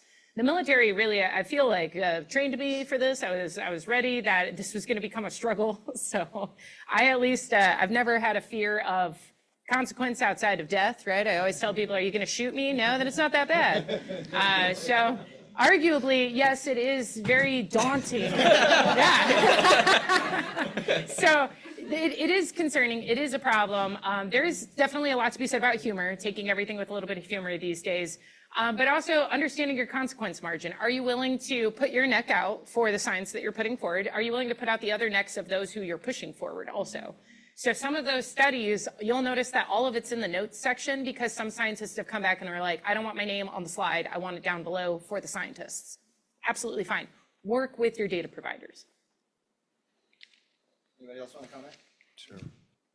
So the State Climatology Office exists to collect and maintain, analyze, and share climate information with Minnesotans. We have a homegrown network, one of the oldest in the world, and probably the best, a homegrown network of precipitation observers that goes back to the early 1970s. And you actually can do quite a lot of extreme precipitation analysis from it, but it's not really official. We don't have the same thing for temperature. The bread and butter of, so in order to predict the weather, you have to be able to observe it. No, but there is no technology right now that can predict the weather without observing it first. And to understand the climate, and even to make projections about it, you have to be able to observe it. And observations are the bread and butter of climate science, climatology, and meteorology. There is no field. Neither of those fields exist without observations.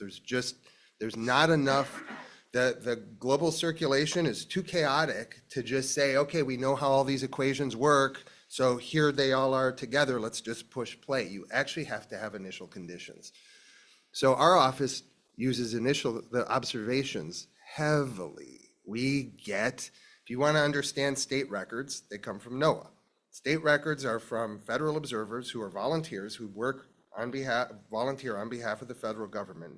They often have long station histories, which is essential to climatology, right? You talk about the difference between weather and climate. Well, you've all probably heard, climate generally is longer, covers more area, is kind of slower to move than weather, which is frenetic and bounces up and down. So to your question, we stand to lose a lot if the plug is pulled on NOAA observational programs, which, by the way, it's more than the human observers. NOAA owns the infrastructure for everything meteorologists use. Everything from the satellite systems, the radar systems, many automated sensors that are sponsored through airports, and plus then the human observers, all the weather balloons, which is the only direct measurement of the vertical structure of the atmosphere that we really have. Everything else is inferred remotely. So we do stand to lose a lot. That said, I think that there's enough supplemental information that we could actually pull through. Climatology office we'd have to recalibrate. We'd have to turn some of these automated non-federal sensor networks into climatological stations. We'd have to wait or do some fancy statistics to figure out, how we can find statistical significance in these shorter duration, or how we can maybe fuse them with some of the longer. So there would be a disruption. But I guess I would like to say it won't be catastrophic. It would, especially to climatology, which is really just telling you about yesterday's weather, so we're always right? Meteorologists are right half the time.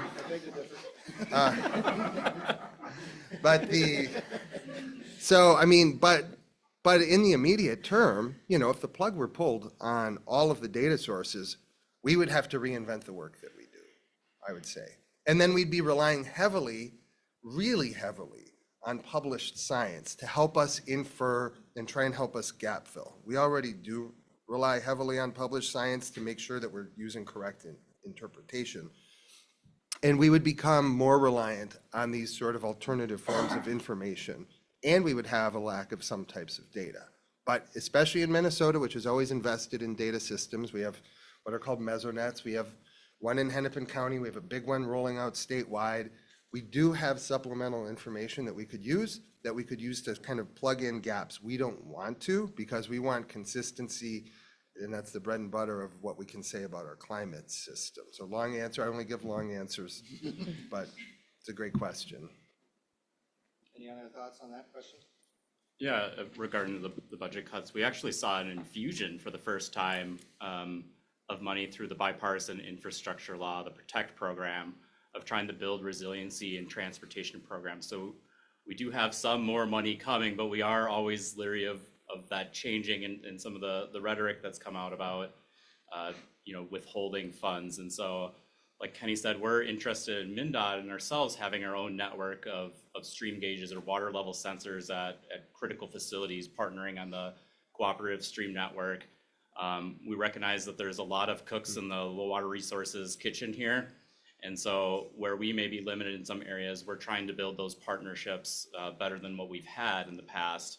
And one of those is looking at a Minnesota flood center. So we have money that's still available in different federal programs that we've put effort into developing an application and have the support of the university of studying, establishing a flood center for the state so that we can pull that data together to avoid having to privatize data to pull in all those bits of information and have it more centralized so that we can make better understanding of what's available.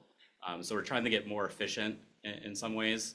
Had a good conversation during the break. We're always looking at, through those partnerships, can we put in stormwater practices that do better than maybe a small rain garden on 35W? Like, is there an opportunity to go out to a golf course, to a park facility and look at where they have bigger areas? I know Bar Engineering has utilized some additional flood capacity in the city of Edina. We've tried to do that with underground facilities that are very expensive. So wherever if we can't do it right away, we really need to look at partnerships to stretch out that budget. Great, wonderful. Well, that was an in-person question, so let's take an online question, then we'll come back in person. Yes, this says, it seems that society goes along until a major horrific event occurs that shifts society's mindset. For example, hazardous waste leading to Superfund. What type of events and magnitude of the events will be needed to shift the electorate from denial? So if nobody else wants this one's mine. I actually bring this up a lot. Catastrophic. We have groups who study catastrophic risk to the nation, catastrophic risk globally, like what does it look like to continue to operate on the tail end of this. We talk a lot about the mortality rate of some of these events in full, heat waves, thunderstorms, tornadoes, such and such. Looking at how do we take action without the death toll. I would argue, if you look historically, that doesn't happen. We look at the BP oil spill, like nobody really died from that. However, there was some immediate backlash, but it died off very quickly. We still have oil in that region. There's still a lot of oil spills that happen from the floating offshore platforms. Same thing with the pipeline explosions. There's all of these events where there's not mass human life loss. That doesn't come with a restructuring societally. It comes with immediate backlash for a couple of months, and then it dies off, goes away, and then we stop talking about it. I would argue, unfortunately, there is typically a certain number of bodies that people usually will freak out about because now it's personal. Now they believe they too could be susceptible to that. So if it doesn't hit home enough, either through mortality or proximity, the odds of getting the nation to move, the odds of getting the industry to move are very slim. So the wildfires, we knew that the power lines, we knew that they needed to shut down the power lines at X wind. Some of them got right up to that 1 mile per hour right before that trigger would have kicked off and refused to do it, subsequently wildfire outbreak. So when we go to look to hold them responsible, societally speaking, do you then, when you move next, look at what would be the preemptive way in which I would work with the power line industry in my area, the power company in my area, to say, I'm concerned about these transmission lines. I just moved from an area where that was the major risk for my home, my neighborhood, so on. You usually don't. You usually move from one disaster into an area where that disaster is less likely, but you move into the next disaster. So to say that there needs to be a disaster in every category is unfortunate, but arguably what is most likely necessary is a mass toll rate. COVID caused a lot of new policy. Spanish flu back in the early 1900s did the same thing. A lot of new mandates, a lot of new vaccine motivation. Different, if you look at the major swings in where you invest in research and development, where you all of the money that moves because mortality rate. It doesn't necessarily move because of the infrastructure failure. The Edenville Dam, great example there, right? So that dam could have been far worse. That could have been globally known as opposed to regionally known. So again, arguably, is there a specific number? There probably is. Do we know it by each weather event or by each region? No, because some areas a small amount is a big amount, and in some areas a big amount is globally concerning. So it really depends. But to answer the question, there's definitely got to be a body count associated with it, and it has to be a notable body count. In my opinion as Sunny the scientist, not the opinion of DHS. Could I offer a counterpoint? What did you want to? I was going to chime in, but Chime in, please. I'm going to make two comments here. One, thinking about the science of, or how we communicate science, right? If you think about everything we've learned from COVID and the pandemic to how we communicate climate science, that is shifting and evolving. But looking at best practices on everything from self-efficacy, which Sunny was alluding to, like when you talk about climate change, you also need to have a solution associated. Some of those things are based on what we know from the science of surveying, interviewing the public, of what makes them responsive and interested in the issue, thinking about the impacts to themselves. So that's one thing. I think really the power of storytelling, really thinking about what is the evidence base from a social science perspective of communicating science to the public.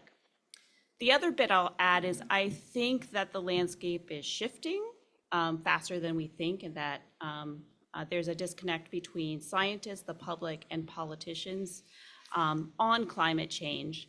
And perhaps we are not realizing how much the public is interested in the impacts of climate change and adapting to climate change. It is much more about the term and the messaging that is confusing to people. Right now, we have folks who are incoming into cabinet secretary positions who are talking about climate adaptation. So not dismissing the science of climate change, but talking about climate adaptation. So I think the landscape is shifting, and sort of if you pay close attention to climate communication, you might note that. Nice. So, great question. I don't want to be the bummer here, but I think it's really common for audiences I work with to be extremely hopeful that something's going to happen that's going to really sway people.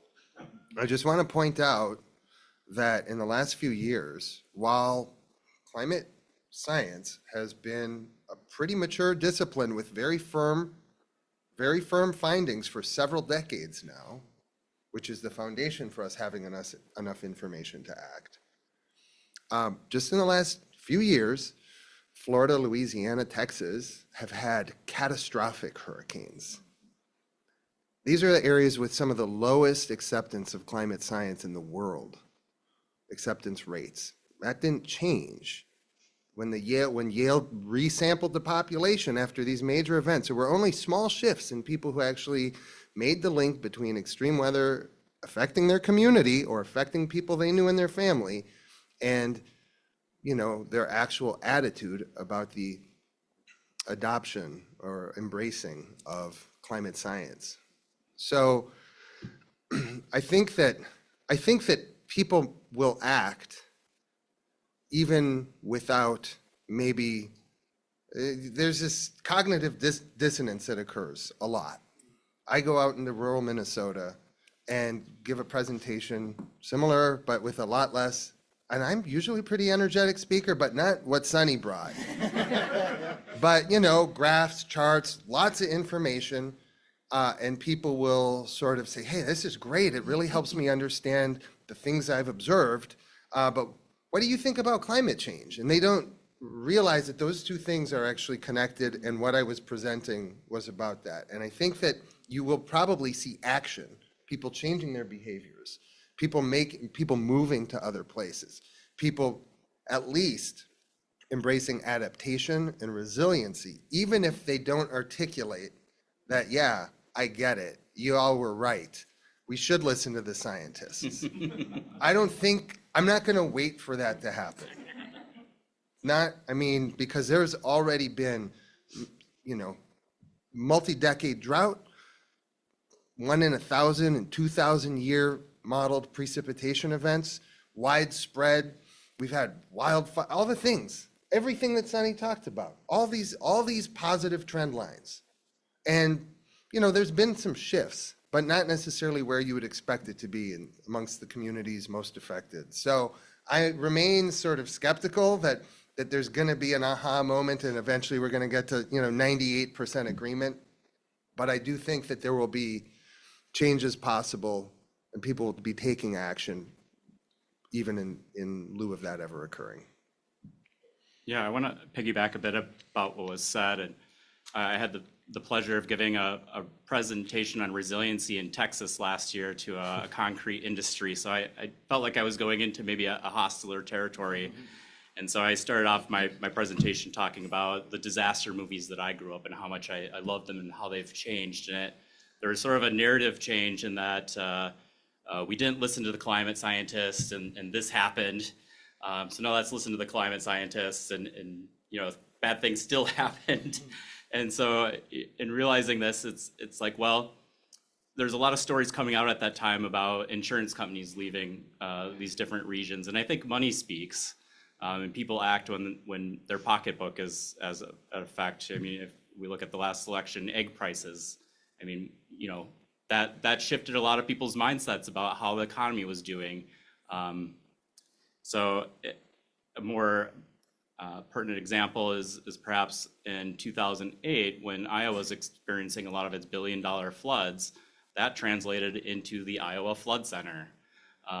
Last year in 24, we had a $1 billion event, according to the NOAA site, in southern Minnesota with the 9-day rainfall total that we got that was on par with, you know, greater than a 100-year event.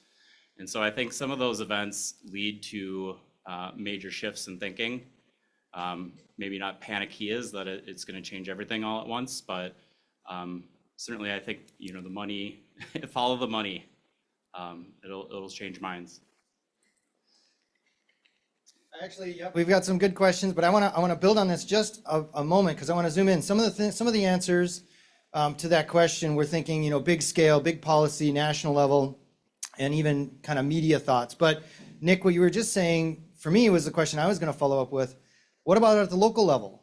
You know, a lot of our audience are municipalities and consultants that represent municipalities and small watershed districts. They have the same problem, and they can have catastrophic events. Might not be the same level of scale with loss of life or other major impacts, but they can be catastrophic for local communities. So I don't know if anybody can comment a bit more on what about at the local level? What do we see? What do we hear? Do minds change at the local level when it is close to home? I guess in my experience, yes. I don't know about minds changing, but actions change. Okay. Yeah. Yeah. Small towns in Minnesota have been clobbered by extreme rainfall events. And even if the protections that they feel compelled to take don't necessarily match sort of the sentiments of the electorate, they still have to take those actions. And so, and there's been peer pressure. So like Morris out in Western Minnesota, which benefits from having a college campus there. But that has actually, they've worked with their public works. They're out at Stevens County, I think. They've worked with their public works and then gotten the whole community involved in some major projects that include both resiliency and mitigation. But when some of the towns down the road from them have looked at the money that's flowed in, their ability to acquire funds and write grant applications and things like that, they've then also been like, kind of, how do we do that? How can we get some help? So I do think, I mean, honestly, local's where it's at. Yeah, if I can just build on that, sort of, we talk about adaptation being local. So what you're exposed to, right? We have these sort of large scale national trends, but what you're exposed to, your unique vulnerability based on sort of geography, those climate hazards is important. And then how you respond, thinking about what your goals are and how you get towards those goals, you do need to think about what are your resources at the local level. And there's quite a bit of opportunity. I think what I usually advocate is finding your partner. So New Mexico is a great example. We actually did a study where New Mexico matched one of the countries in South America on temperature profile, precipitation shifts, all of that. And so we started saying, you should talk maybe to them and figure out some of the problem sets that they've experienced. Maybe they're a little bit further forward in damage, or maybe they're a little bit further forward in investment. Very similar thing. So if you have an experience like Ellicott City with their flooding, being on a river, literal river basin, having gotten the science ahead of time, didn't necessarily do anything about it. The river bank ended up overflowing, collapsing some of the infrastructure in the region, flooding it out. And then their response was, we'll just rebuild it. Insurance companies and them got in a fight. It took so long to rebuild Ellicott City for the next year, it's happened again. And then the response was, my insurance obviously didn't cover it this time because we knew it was possible from the last time, and because the damage was more expansive at that point because it was able to bleed in further now.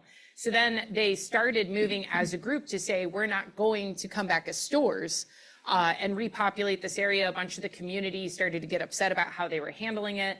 And then they started putting in some diversion canals. They started addressing the infrastructure of the region through funding in order to maintain the economic viability of that region, which then by the third flood, which did actually end up happening the following year and a half from that, they ended up seeing less damage. It still was not enough that they had done because they had ignored it for so long year over year, but it did end up resulting in a change in the insurance in the area, a change in the infrastructure, a change in the consideration of downstream and upstream vegetation planning. It required by cost to that locality, because the rest of the state was aware of it through the news, that they use them as a good example. If they saw X and I see that, will I be able to come back, or will I be in the news for 3-4 years for the same problem over and over again? And I think there's definitely something to be said about sometimes shaming who owns the problem and who ignored it. I'm big on taking responsibility for your choices. Yeah. Any other comments? Yeah, please. I thought one great example that we saw last year is a group of us went down to Tom Cotter's farm in Austin, Minnesota, and he's doing conservation, tillage practices, and you could see the difference in his field versus everyone else's. And they had set up with the Soil Health Coalition a very simple demonstration of pouring water onto different types of tilling practices and what that runoff looked like. And so, farmers talk to each other. They gather at the grain depots. I'm sorry, I'm not a farmer. I'm not using the right parlance, but they talk to each other, and often it's questions about yield. Well, he went in and started talking about return on investment. It's like, yeah, you might have had great yield, but look at how all the things that you had to do to prep your field, and here's what I did to, be more conservative about it. And so my yield wasn't as high, but I spent a lot less. And so, that highlighted for me the importance of people being able to visually demonstrate how it's working, and then going in and talking to their local clubs, local folks. Nowhere did I see this more stark than in my own city council, great city of Falcon Heights, where there was 2 agenda items before the council of allowing chickens and bees in the backyard. And the chicken people showed up and made a lot of noise about, yeah, we want chickens, and here's why. And I guess they had the foresight of egg prices. But the bee people didn't show up, and it was that one council member who said, well, what about if a kid that was allergic got stung? So guess which animal was allowed in the backyard and which one wasn't? So there is something to be said that, getting into local politics, into the council, being noisy. We say at MnDOT, safety is everyone's responsibility. I think the same can be said for resiliency. It's everyone's responsibility to think about, how are you going to be robust in what you do? How are you going to be resourceful? And I think just to the general concept of, kind of on which scale are you going to see action, you asked about local. It's probably important just to remember individually, you can make a decision and make a change right now, right? And so the more granular the scale, the more likely it is you're going to see some kind of decision and some kind of action faster. So a lot of times when people are saying, oh, well, it takes the state or it takes the federal government so long to do this one thing. I'm like, yeah, but look at your community. Cities, generally, households, then neighborhoods, then cities, then counties, then large metropolitan regions, then state, then multi-state regions, then feds. I mean, it's a slow process. Globally, we haven't done anything, right? We haven't even come to like an actionable agreement that people have actually agreed to work on with global climate change, other than like signing papers and then kicking them back to the next meeting. But you do see action locally. And I think you should kind of keep that in mind. If you get despondent about what you're seeing at one of these coarser scales, like at the state or at federal or internationally, you can always look locally and you'll see much more happening. The only thing I want to add is if you're curious, if you're unsure about the resources, so there was a mention of resources, there are resources available. And if you're not aware of those, just Google climate resiliency grants, and you're going to find some. There's a number of them around. They're relatively, I'm going to say relatively easy to get. Depends on what you're going for. But look for those resources. So if you're limited by funds, that's something to look for. All right, there was a question right over here. Still have a question? My question, I appreciate that you brought up the question of scale, and my question is actually about time scales instead of spatial scales. So there's this like recognition that it takes time to go from knowing what the science is, educating the public, implementing the actions and policy changes. But while that's happening, these climate change scenarios are also happening at the same time, and some of those hazards are probably like, we might not have enough time to adequately address, but some of them might be in a sweet spot where these parallel timelines are lining up, right? And so how do you kind of identify the hazard scenarios that are relevant to the people who are affected and potentially to the funders or the insurance companies? And how do your different agencies balance the time horizon between these short-term and long-term actions and goals? Can I try that one first? So I think there's a lot of interest in integrating climate change into the work of organizations, but there is a disconnect between the science and the capacity of organizations to understand, process, and make it relevant for the work of their organization. And so what we have expanded is in sort of the technical services or technical assistance realm, where we place scientists in organizations. So they are climate scientists, they know it, but then they work almost like consultants on a project specifically. So it's everything from Fish and Wildlife Service to National Park Service, and really make the science relevant to them The other piece is then having decision support. So either we go into scenario-based planning, we go to contingency planning, so bridging, and oftentimes when you get into the conversations, climate change is not the greatest source of uncertainty for them. It might be future funding. So it actually makes it much easier to respond to climate change and thinking about a future that is robust. So it really is about bringing some capacity with that technical expertise, making it really relevant to the work they do, and providing some decision support in the process. So I think on my side of the house, when we talk about resiliency planning, yes, we don't have enough time. We have time to do some things, though, and picking the best things for the financial capabilities of your area and the damage on the horizon for your area. So some areas facing like sea level rise, are they going to do the same things that other areas are that are expecting tornadoes and hail? Probably not. They're going to need to focus in order to buy time, in order to buy the resiliency that they need. So I would argue there are some things, which is why I mentioned the white paint. There are some things that you can do quickly that will reduce some threats, which is great. So you can do quick, and then you can do some things that joint touch many of the problem sets. So we know that if force of wind and force of water are increasing and heat is increasing, a lot of people don't necessarily enjoy the notion because it's comically hippie-esque to be like, we need more trees. And they're like, it's always about the trees. But the trees producing this force break, right? So if not trees, something similar to trees maybe. So arguing with them, if not trees, what other carbon capture? You could use an algae tank. Is that weird? Yes, but you could argue that. You could have a tree or you can have a really weird looking tank of goop. They both do similar things. One's going to be a problem if it breaks. The other one's just going to be an imminent mess. There's different things that you can advocate. Finding the thing that the Army Corps of Engineers, I believe, has the cost-benefit calculator that's available to the general public that you can use to scale your own calculator to be able to say, you know, how much. That's why the tree initiative is so big in different cityscapes. Where to plant the trees to reduce wind, to reduce heat, to reduce floodwater issues. So trees, great solution. Heat retention, also a solution that needs to be considered. Material type choice, another solution that needs to be considered. Each one of these can move independently by the subject matter experts who own that. So when you go into a city, talking to the city planners at the same time that you're talking to the tree industry, you should be talking to your firefighters. Why? They're the ones who respond when those trees go down. They know what trees they hate the most. They know what trees break in the storms because they're called for that. So they actually have a database of, I would prefer if you never did this. When we embraced the electric scooters across the nation without paying attention to the fact that those are lithium-ion batteries that could explode, and then what does that look like for a firefighter to respond to a scooter on fire in a parking garage? That we didn't really talk to them about that. We didn't talk to them about the EV charging ports being lit on fire. You know, when we're looking at each one of these, you can move everyone at the same time.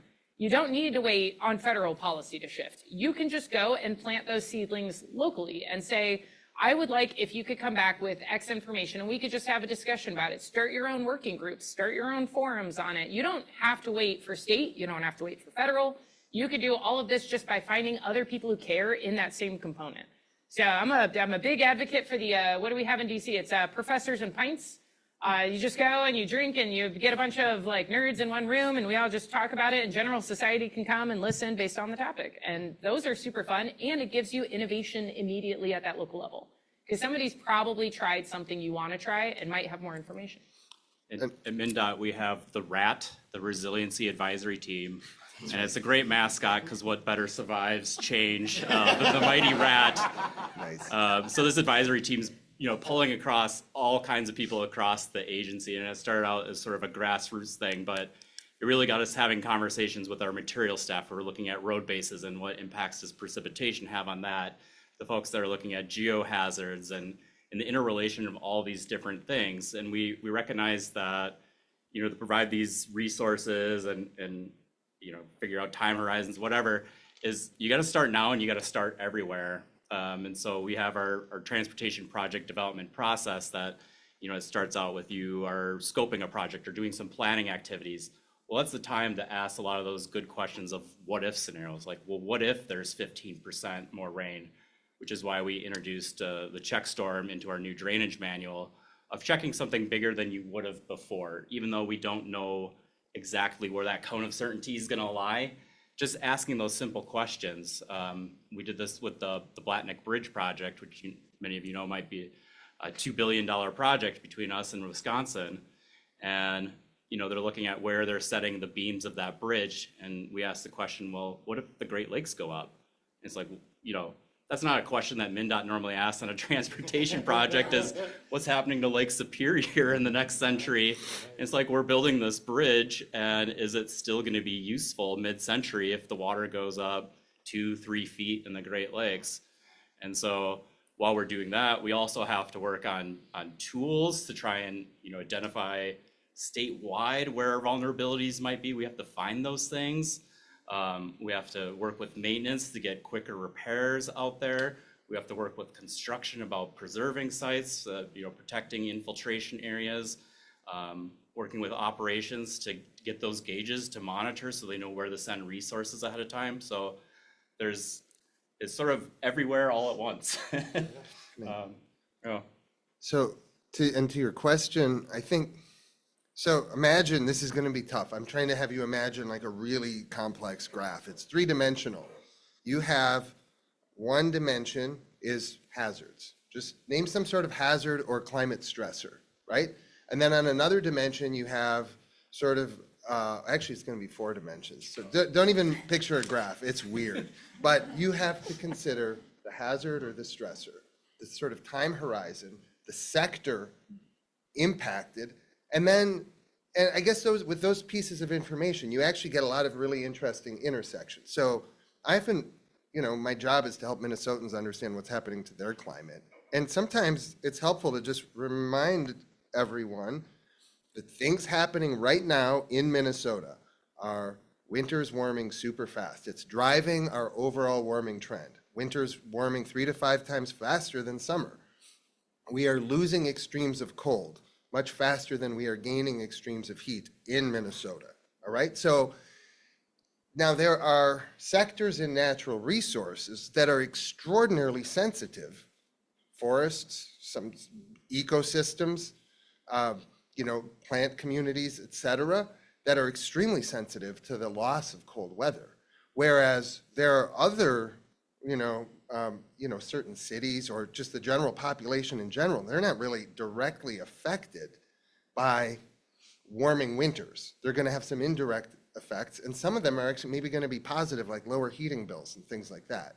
So identifying the sector that's affected by the change can enable that sector, if they are given the information, to act. But then there's other things. We're getting precipitation increases across the year and extremes of precipitation increasing exactly as Sunny said, across the seasons. So even though we have this weird change in how our seasons are actually producing precipitation, one thing that's been consistent across all the seasons is that extremes of precipitation are becoming more frequent and also more extreme.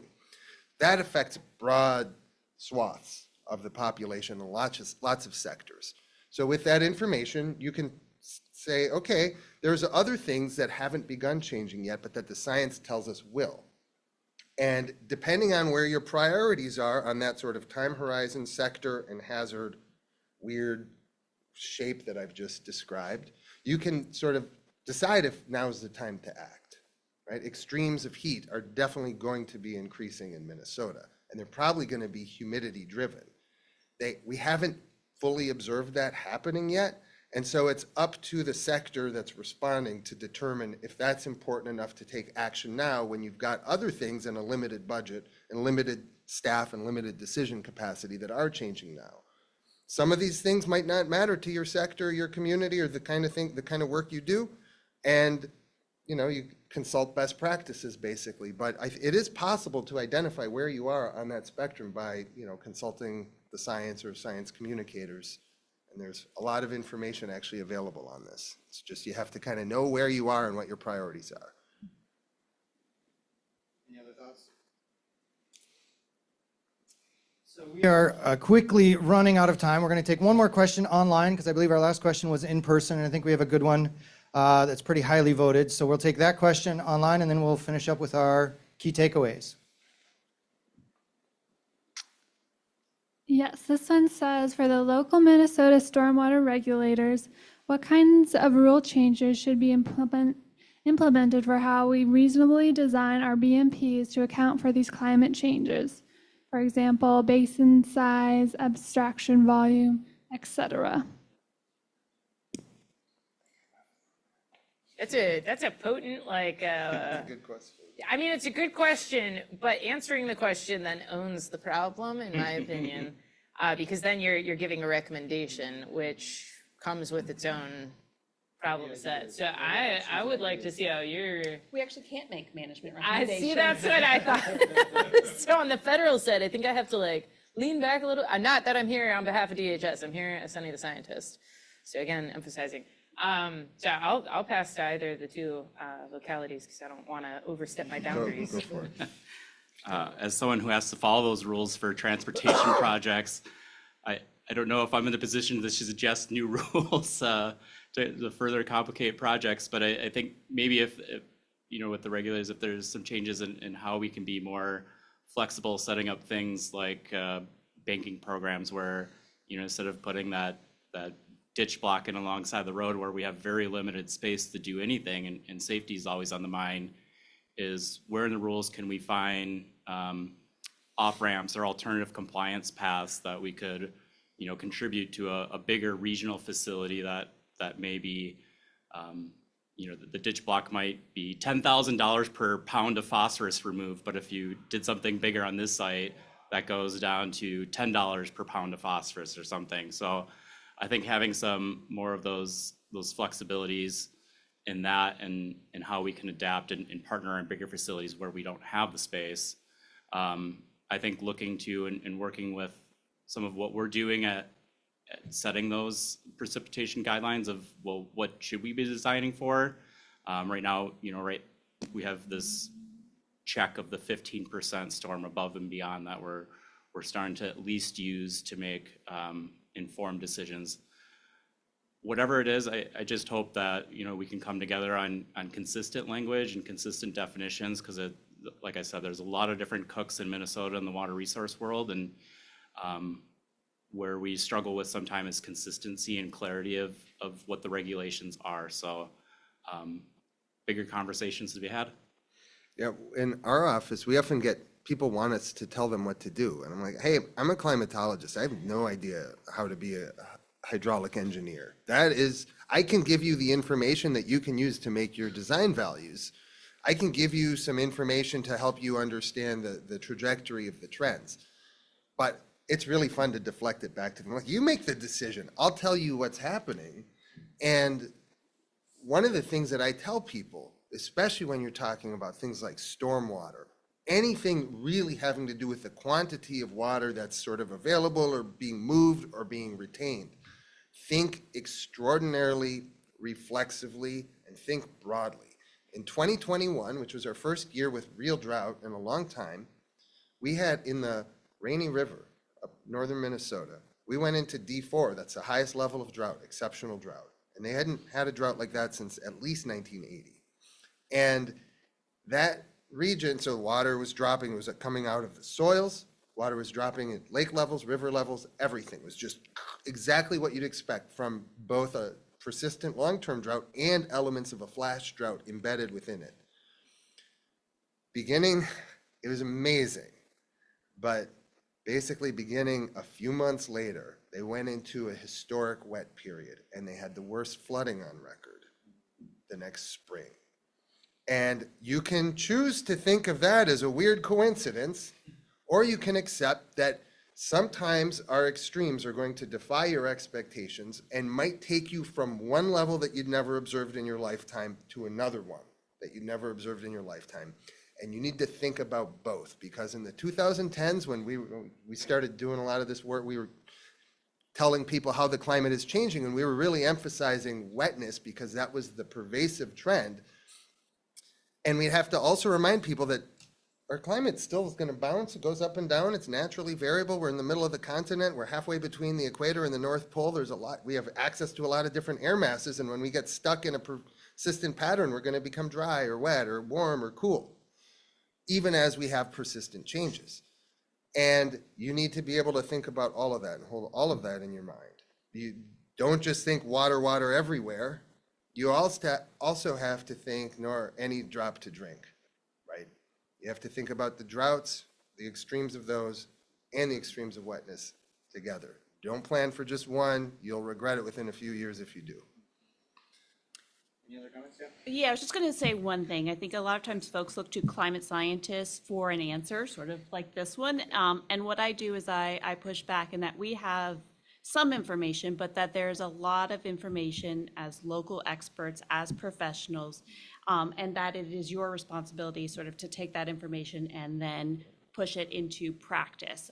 So making us all as professionals own the responsibility versus it's just sort of a climate scientist, because we don't have the answer. You have quite a bit of capacity and knowledge that needs to be brought to bear to the situation. The only thing I'll add as an engineer and a researcher in this area, I think when you're thinking about rules and how we might change the paradigm of how we regulate these systems, number one of the things I already heard was look to the data, look to the experts, right? So look at the data, look at the experts. Number two, we've been finding in our research, you need to really evaluate your assumptions. What assumptions are our models based on? What assumptions are our decision-making processes based on? Are they good assumptions? Are they maybe no longer relevant? We've been finding that the assumptions can have a big impact and maybe they're not really good assumptions. And then number three, if you're working on regulations and rules, there's multiple levels of rules and regulations just within the state of Minnesota, right? Work with your neighbors. Talk with what their priorities and their goals with their rules and regulations. Think about what your rules and regulations are showing about your values and priorities. And then let's try to find a way to work together to be able to achieve what we all really want, the same thing. But maybe sometimes our rules and regulations are getting in the way of each other to be able to achieve them. So that's what I would add to that. We are out of time, so we're going to move to our closing question. And this question I'm going to ask again of each of our panelists. I'm going to start again at the far end with Kenny. The question is, what is your key takeaway? Do you want to highlight something we've said, re-emphasize it, or is there something new you would like to share? Oh, it's a good question. I guess I would leave people with an extension of what I just mentioned, but also in addition to those extremes, I mean, those are hydroclimatic extremes I described. If you're working in emergency management or public safety, there might be other non-hydrologic extremes that you have to deal with. And we get really myopic. I don't know if people understand what I mean. Really nearsighted, and we tend to have very short memories. And, oh, this hasn't happened in a while, or, oh, you know, I remember a few tornadoes up in Otter Tail County in 2020. That must be where we get all the tornadoes in Minnesota. And you actually have to keep in mind that, I mean, if you're in Minnesota, almost anything's on the table. I mean, honestly. Sunny mentioned dust storms. Did you know that in 2022, I don't know when the last time we had an actual dust storm in Minnesota was, but in May of 2022, after a dry winter in the southwestern part of Minnesota and also in Nebraska, this derecho, a long-lasting thunderstorm-related windstorm, which was producing damage across Nebraska, it produced a massive dust storm in western Minnesota because the extraordinary winds rushing out ahead of that storm were kicking up all of this dry soil before the rain was falling. And so this huge cloud of dust, it was about 75 miles long, arced, and it moved right through Sioux Falls into western Minnesota, hit Redwood Falls, hit a bunch of western Minnesota communities. We had little wisps of dust here in the Twin Cities, but the western third of the state was, you know, hit very hard. It blanked out some MnDOT sensors.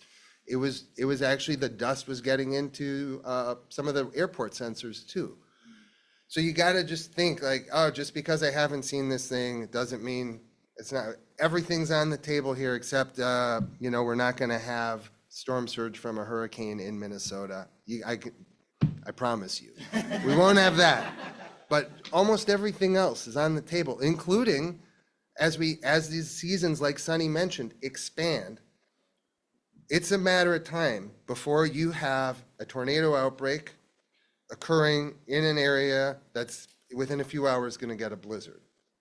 And, you know, that's happened historically a few times in the region, but those kinds of interactions will be more common too. You just got to think really reflexively about all of these hazards. That's what I would leave people with. So Be prepared it gets for worse. Olivia.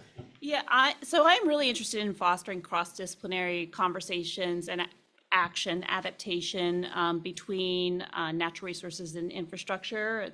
Sunny said Army Corps and other partners are doing that.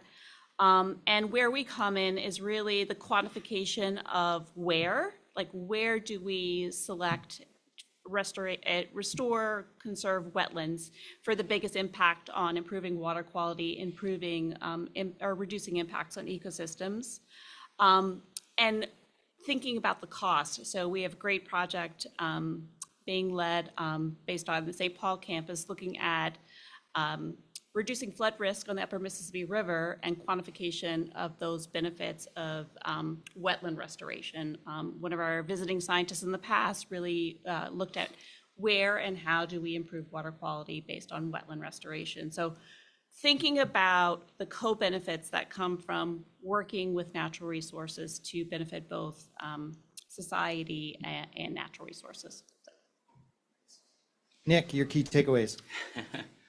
Well, as an engineer, I'm going to give the sentimental, emotional take of what I got from here today. Is you were talking a lot about locals and partnerships, and this is a friendly audience, and there wasn't a lot of contrarian questions offered or viewpoints. And so, I mean, just being able to talk to folks like this on the regular basis, I think continues to give us hope to continue the mission to become more resilient. And I appreciate the bravery and the real talk that happened here today. And I've seen a lot of sad faces on Teams meetings lately of folks talking about funding drying up or privatization of data. And it's just good to be amongst people that have a real passion for this topic. And I'm inspired by all the work that everyone's continuing to do. So that's my takeaway. Wonderful. Thank you, Nick. Sunny, you get the last word. What are your key takeaways today? Yeah, so I'm a big fan of conspiracy theories. So no, I am though. So if you can feed me conspiracy theories, I do love them immensely. I recommend finding your flavor, right? So that's a big thing. Just because you ended up in one industry, you ended up in one field, maybe it's just not your thing anymore. Or maybe there's another thing adjacent to your thing that is now your thing. Highly recommend diversifying your knowledge base, just picking a flavor. The president's the same way, the presidency is the same way. When you get a cabinet of staff, right? Like you're not expected to know everything. You are expected to rely heavily on the cabinet around you and the subject matter expertise of those. You may not need to be the smartest person in the room. You may not need to understand everything I've presented. They're not my studies. I didn't go out and spend 80 years studying ice cores to give you that information. I'm relying on the scientists who did. I found enough scientists, and therein I speak with the backing of all of their scientific expertise. So I recommend finding your flavor, become passionate, as was mentioned. And a big phrase I like to remind everybody of, because I like to embody it, there's a negative connotation with the jack of all trades. The actual saying, for those of you who don't know, is jack of all trades, master of none, but oftentimes better than a master of one. So again, that's the full saying to that. So while I may seem like I have this massive knowledge base, and I'm not a hydrologist, I love the hydrologists. I love working with them. They have so much information I don't. They benefit from me. I benefit from them. It's a share, push, pull of the knowledge base. Find your cabinet at work. Find your cabinet in passion, in industry, in home renovations, which I've taken on. I'm not an electrical engineer. Did I find out the hard way that I'm not an electrical? Absolutely. But now I have friends who are, and now they're obligated to assist. So that's what I leave with. Thank you very much. So thank you for joining us today. I want you to help me thank our speaker, Sunny, and our panelists for participating in our seminar series today.